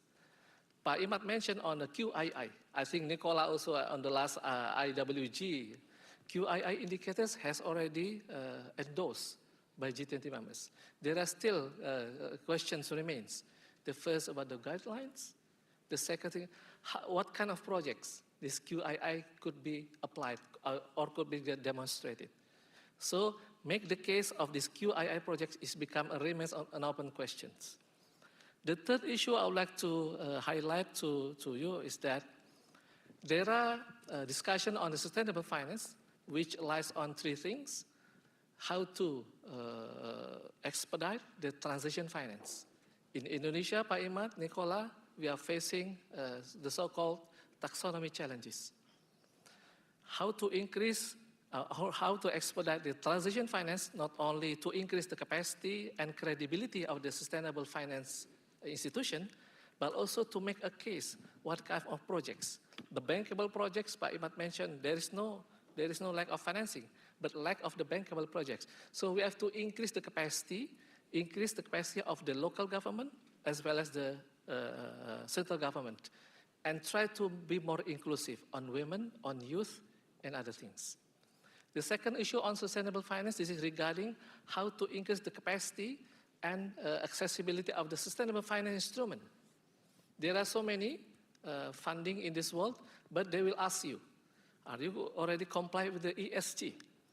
Are you compliant with the current situation of the inclusivity? Or maybe there are some concern on the green financing. So this kind of question, I think, not an easy question for developing countries or low-income countries. So we need together, we need to collaborate. The World Bank, other advanced countries should teach us how to create a bankable projects. The third issue, this is regarding the policy levers. Government should incentivize. What kind of projects could be incentivized by the government? And what kind of project could leverage more in expediting this infrastructure, sustainable infrastructure investment? Ladies and gentlemen, again, on the G20, there is an increasing concern how these main agendas, not only on the global economy, but also on infrastructure, as well as on sustainable finance. This is regarding what the theme we are talking today. But the bad news is that we are moving very slowly. So we need a collaboration between a national level, a regional, and global level.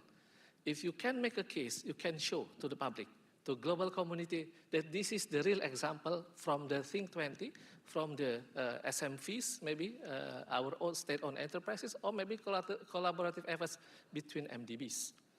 That is the way in terms of the how to see the current situation that could become, like a safety net for every G20 members, especially and low-income countries in other example. The second, and I think part of the recommendation of this communique, I think Nicola told me about continuation to Indian G20 presidency. As far as we know, our Indian colleagues has not disclosed yet the Indian G20 presidency agendas. But we see that there are three focus on their agendas. The first, they will continue on the sustainable finance discussion, because it's very important, especially for developing countries. This also includes the infrastructure. The second, they will be focused on people-centered. So there are some agenda regarding the people, how to increase the capacity. And the third one, of course, on health and food. These all agendas very related to infrastructure financing. In our discussion today, sustainable investment and financing, SIF. That is why I would like to encourage all participants here, as well as, I think, different background, not only to think about how to increase the capacity, but also to make a case to see on, let's say, on people-centered, what kind of projects could be established that could be promoted to the leaders. They need a language to the global community. In terms of the global, in terms of the Bali summit in 15 to 16 November, definitely our leaders will talk about food and energy security and strengthening multilateralism. There is no so far profound projects to be announced to the global community. The announcement of the energy transition mechanism as well as the health FIF is part of the proxy that under Indonesian presidency, under these very challenging situations, we are now quite successfully managing and try to expedite the real example or concrete deliverables of the G20 to the global community. The last issue, Prof. Danang, Nicola, I would like to highlight is that there are at least maybe around 40 countries now facing a debt distress. So you cannot talk about how to develop a sustainable financing without maintaining the debt issues. While maintaining the debt issues, you cannot handle the debt issue without any source of revenue. That is why this problem on these global issues is very, very darkened. And we need so-called capacity, not only how to develop the investment on people, but also the system. Some countries in the world, as you know, they are facing not a lack of capacity of the resource of the revenue, but resource about the mindset, how to develop the sources to become more sustainable in the future. They maybe cannot think about the sustainable investment and financing. They try to invest in any projects which is maybe much more populism, but later on become problems. I would like to encourage all of us here, if you have another connection with low-income countries and those who are in very vulnerable conditions, try to see and try to learn from the MDBs from other countries how to develop a sustainable investment and financing. This is a magic words, Ibu Bapak, ladies and gentlemen. This is not what you call it. Maybe need around 2 semesters to master this sustainable investment financing.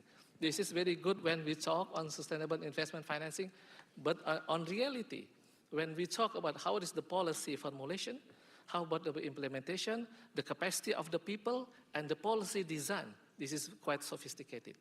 And in this regard, I would like to again reiterate the commitment from Indonesia G20 presidency. We try to manage this kind of challenge, not only to give a concrete deliverables, concrete examples to the global community that as a developing countries, Indonesia now could become a spotlight, a brighter spot in developing countries to showcase any, successful, sustainable investment financing. I'll stop there and happy to discuss with other colleagues. Thank you. Thank you. Thank you very much. I will just have 1 or 2 sort of questions in the very limited time that we have, maybe also to Dr. Fakhuri. The first one is about how to best secure the legacy of the G20 Indonesia on the way to the G20 India, right? What would be the key, some key elements? That's the first point. The second point, you're completely right, and you mentioned that also. This discussion that we have about infrastructure investments and system takes place in a fragmented context, but also in a context where the signs that we are collectively on the brink of a recession are multiplying. So how to channel a forward-thinking infrastructure agenda in such a context? And the third point, and pick up any which you would like, is about sort of cooperation that was also assessed multiple times between Indonesia and then the upcoming IPSA presidencies of the G20, right? The G7 and others, right? So these would be 3 questions maybe to wrap up this discussion at this moment. Would like to start maybe Dr. Fakhuri on any of those points. Sure. I'll leave to my colleague the comments on the G20 and all of that. And of course, as a World Bank group, we participate, in terms of supporting different initiatives, efforts under the different tracks, etc. But maybe I'll just focus very briefly on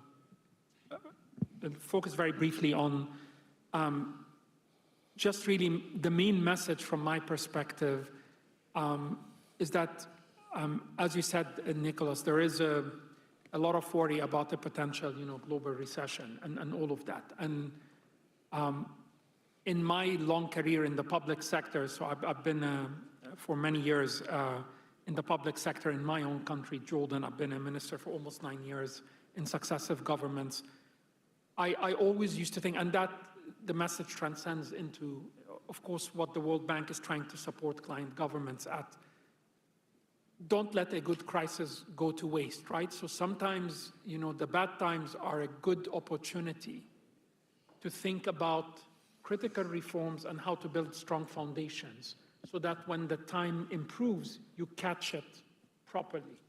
And I really think this is a very important message. And personally, from my career experience over the many years, So I think the idea of developing countries looking internally to assess what are some of the critical reforms that can be managed and taken. And of course, these are very difficult times.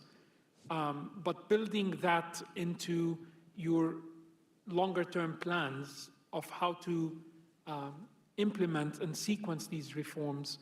And the World Bank Group has been at the forefront helping countries design these reform roadmaps and how to sequence them and how to mitigate the difficulties associated with them. But of course, they have to be country-owned, country-led, with strong political commitment to get them there. I think the reform agenda is important because it's going to be helpful. But you've also seen, obviously, the World Bank Group in the past few years has become a much bigger bank, right? So we're now at close to, and Arif can correct me, 70, 80 billion, right? Between what we do as a World Bank Group on an annual basis, right? So we are scaling support. And if you look at the World Bank Group in terms of its contribution to private capital mobilization as measured amongst all MDBs, I think we're doing roughly on average 45% of the total private capital mobilization, right? But still the gaps are big. And so we have to recognize that. To me, that's, I think, the key message is to think about what are the reforms that we can build a sequence so that it can open up the space to do more as the circumstances start to avail themselves to do that, given the difficult period that is coming up. Thank you very much. Pak Wempi. Thank you, Pak Nicola. This is not an easy question for me, but I'll try to answer first how to maybe to send a legacy to our Indian colleagues and the next year presidency. We see that we are very close each other in not only discussing about the next policy agenda, as I mentioned before, this is regarding health and global health architecture, about the food security, about the sustainable finance and people-centered. On the infrastructure, of course, there are so many examples which comes from the successful story from many developing nations especially, and India would take about this example to become the part of the legacy in the presidency. They are focusing now not only on the digital infrastructure, but also on the education infrastructure. So in this case, we talk each other with our Indian colleagues, and the legacy for Indonesian presidency on health, on the energy transition, on the food will be, we are very sure to be brought out to Indian presidency. The second thing, this is on the fragmented. This is a question for the leaders, Nicola, actually. Now, there are, as I mentioned, there's increasing concern about how to see if this G20 become fragmented. This is very costly. We cannot afford to have another crisis because of geopolitical crisis, then fragmentation of the G20. There is no other forum in this world to settle the current problems.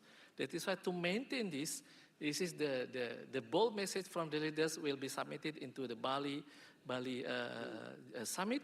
And after that, we will convey this message at the same bold line to our Indian colleague presidency. The fragmentation, to be frankly, ladies and gentlemen, is already here in the G20 process. That is why we try to maintain. And we are very happy that Think 20 is part of the, the how to become a merge of this G20 process, because you are not representing the countries, you are representing the think tank, research institution. So this is very, very neutral and very credible. The second thing, how this is about the cooperation. In terms of G7 countries, Nicola, Pak Imad, you know very well about their mindset. So G7 and the rest of the world, something like on infrastructure. So we need to level up our case to the standard of G7. If we cannot afford, then we ask them to teach us how to cope with. On the energy transition mechanism, so we are facing some constraint when discussing.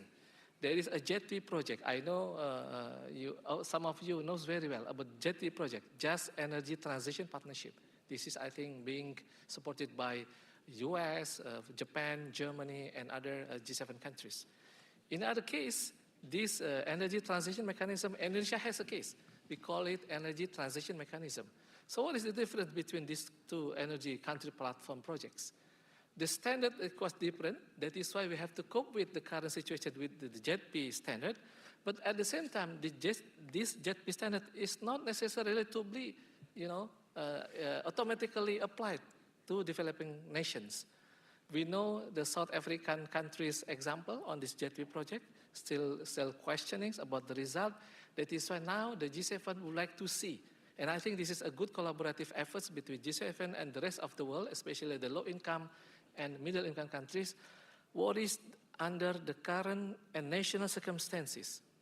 What kind of the sustainable investment and financing that could be developed together? This is, I think, the basis of this collaborative efforts, and I believe that now G7 much more open mindset to give us the capacity and also the fund and try to expedite this project by, of course, confirming if we say the sustainable financing goes to UNFCCC and also the Paris Agreement. Goes over to you, Nicola. Thank you very much. I had a question about what you would advise for the T20 to do, but you have already answered somehow about that, and your presence today and your also participations, Imad Fakouri, are also a sign about a call for continuous action, and of course not just producing policy notes. I think this is well agreed. We are reaching the end of this session. Thank you very much. I think there are no other remarks, or otherwise you can still chase our distinguished speakers in the corridor. But otherwise, I would like to suggest to wrap up this session. Thank you very much, both of you, for the strong and powerful insights. Duly noted. Pak Dananang, maybe we'd like to make a photo with our guests, and then I will pass it on to our dear MC after that to continue the last mile of this incredible seminar. Thank you very much. I suggest for the photo session, we should invite the task force co-chairs, Joisa and Nicolas, and also our knowledge partners, Deloitte, IAGF, and the Faculty of Economics and Business and Area to join us on the photo session. Should sit on the front. Pak Wempi, monggo Pak. Thank you. Together. Joisa.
So I think this is the, let me just say a few words of closings. Gentlemen.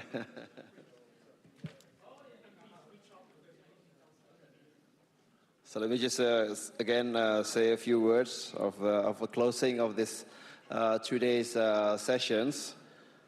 I think we have learned so much from these 2 days. And I think there are a lot of works to be done. I think both Pak Wempi and Pak Imad has clearly mentioned that there are rooms for improvements, there are room for collaborations, there are room for more sustainable infrastructure investments and financing, and additions to the extension of the SIF, which has been advocated by Indonesian G20 as a legacy programs and policies. We certainly need to work harder to make sure that sustainable investment and finance can be translated into sustainable infrastructure investment and finance. There are already some examples.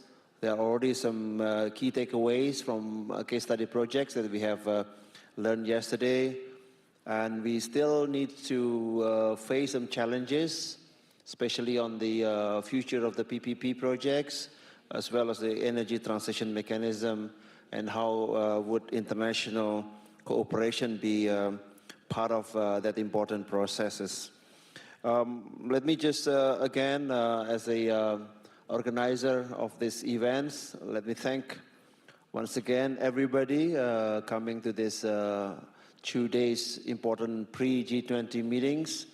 Especially I would like to thank my fellow co-chairs, either those present today, Nicolas and Joyza, for being and participating in this wonderful journey of Task Force 8.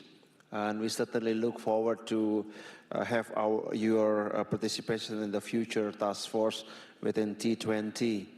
I should also thank other co-chairs who are not present today, but I know since it is recorded and streamed live and through YouTube, I should mention other co-chairs. Akashdeep from Harvard Kennedy School, Professor John Black from New South Wales. Also, I should mention also Ibu Fauzia Zain from area, who is also our co-chairs. Other co-chairs, Professor Profumo and Ms. Valeria, as assistant, has been very instrumental of transition between T20 Italy and T20 Indonesia. Who else should I mention? Sachin Chaturvedi, who is a prominent researcher and executive of RIS India, we hope that would be the next host for the 20 India, as well as Mr. Della Croce, who is now moving from OECD to the Italian government. And also should thank all the thematic coordinators, Ibu Ira, Pak Raj, who else? Also, I should give a big hand to Ibu Arti and Pak Hengki for organizing this wonderful events. Thank you so much for their hard work. I think they don't sleep for quite a while now. So for the thematic coordinators, besides Ira and Pak Raj, we have also Ibu Cynthia Rusli, Pak Andre, who else? Pak Yudi.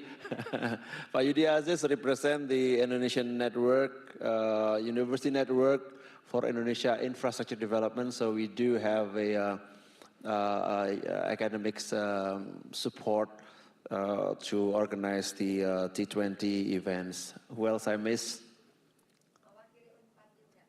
Representing Pajajaran University. I think lastly I would love to express my deepest gratitude to our knowledge partners, the economic research for East Asia and South Asia and East Asia area for the earlier support and continuous support for these events. I know that area will continue to support T20 India, so let's see what's going to happen. And one of the legacy programs of the T20 would be the G20 Research Forum, which I think you all probably be part of that as well. For Deloitte for having this wonderful events, let me thank again, give a big big applause to Deloitte, Indonesia, Ibu Claudia especially. Thanks, Bu. And we hope to see the support of Deloitte and the upcoming T20 and task force in India, obviously. IGF Institute, another big applause to IGF and IGF Institute. Where's Ibu Ratna? Okay, thank you, Ibu Ratna, for giving you troubles and difficult times during the T20 process. And of course, again, the Faculty of Economics and Business of the University Gadjah Mada, who is the host of the Task Force 8. So once again, thanks so much. I hope you can bring good knowledge, beautiful memories of our friends and partnerships. I think that will be more meaningful partnerships and friendship during these 2 days events. And for the last one, I would like you to give a big applause to all the secretariat staff on the back and MCs and all the support staff for this wonderful meeting. So once again, I wish you a safe journey back home and maybe spend your money in DC. So thank you so much. As a closing, Assalamualaikum warahmatullahi wabarakatuh.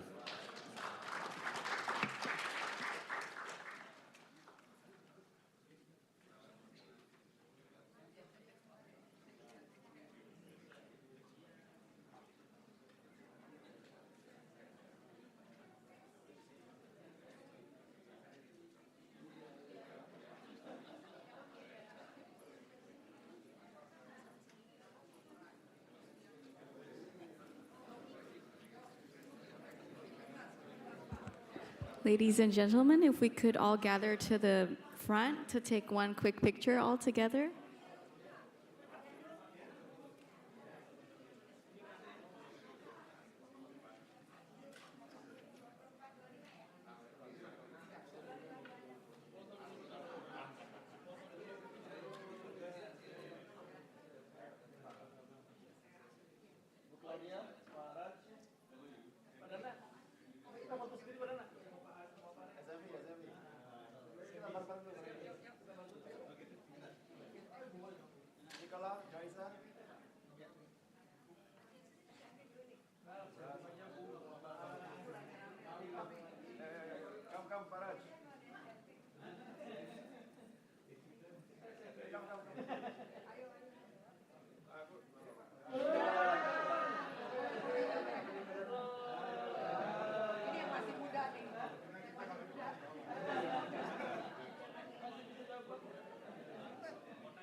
Stop, look right, only one there. I'm taking my time not to lose you. Stop, look right, only one there. To fall apart, I guess, but I don't.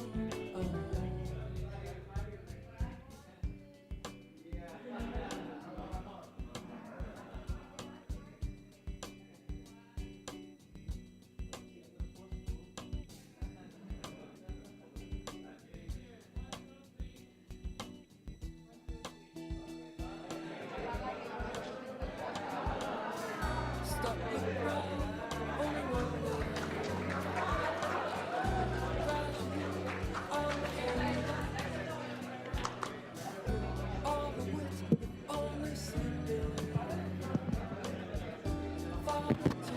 Bapak Ibu jangan lupa ditunggu di acara berikutnya bulan Oktober 24 dan 25 Oktober acara special event by Himpuni.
Can we make a home together?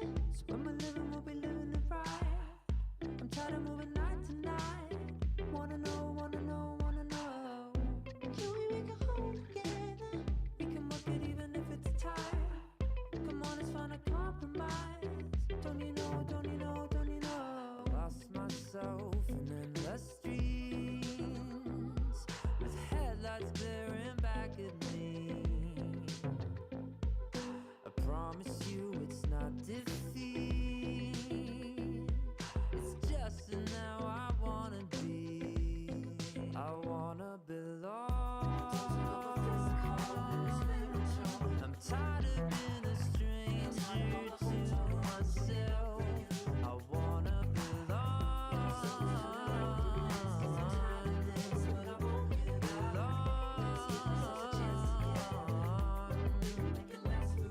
Hey. Can we make a home together? I'll be willing if you're willing to try. Tired of feeling like a passerby. Wanna go, wanna go, wanna go. Can we make a home together? We can make it even if we fight. As long as we can find a compromise. Don't you know, don't you know, don't you know? Lost myself in the streets. Bright lights staring back at me. I want this to move naturally, but I can't help the way I feel. I wanna belong. I'm tired of being a stranger to myself. I wanna belong.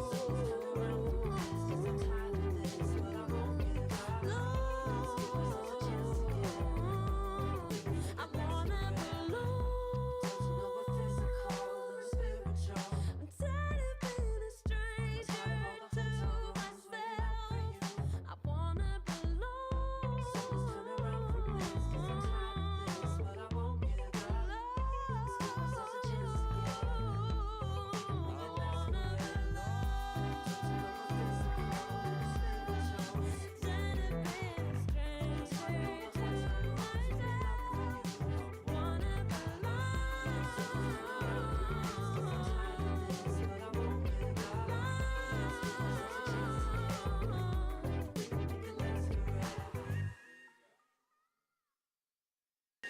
When you get on the plane or train, will you remember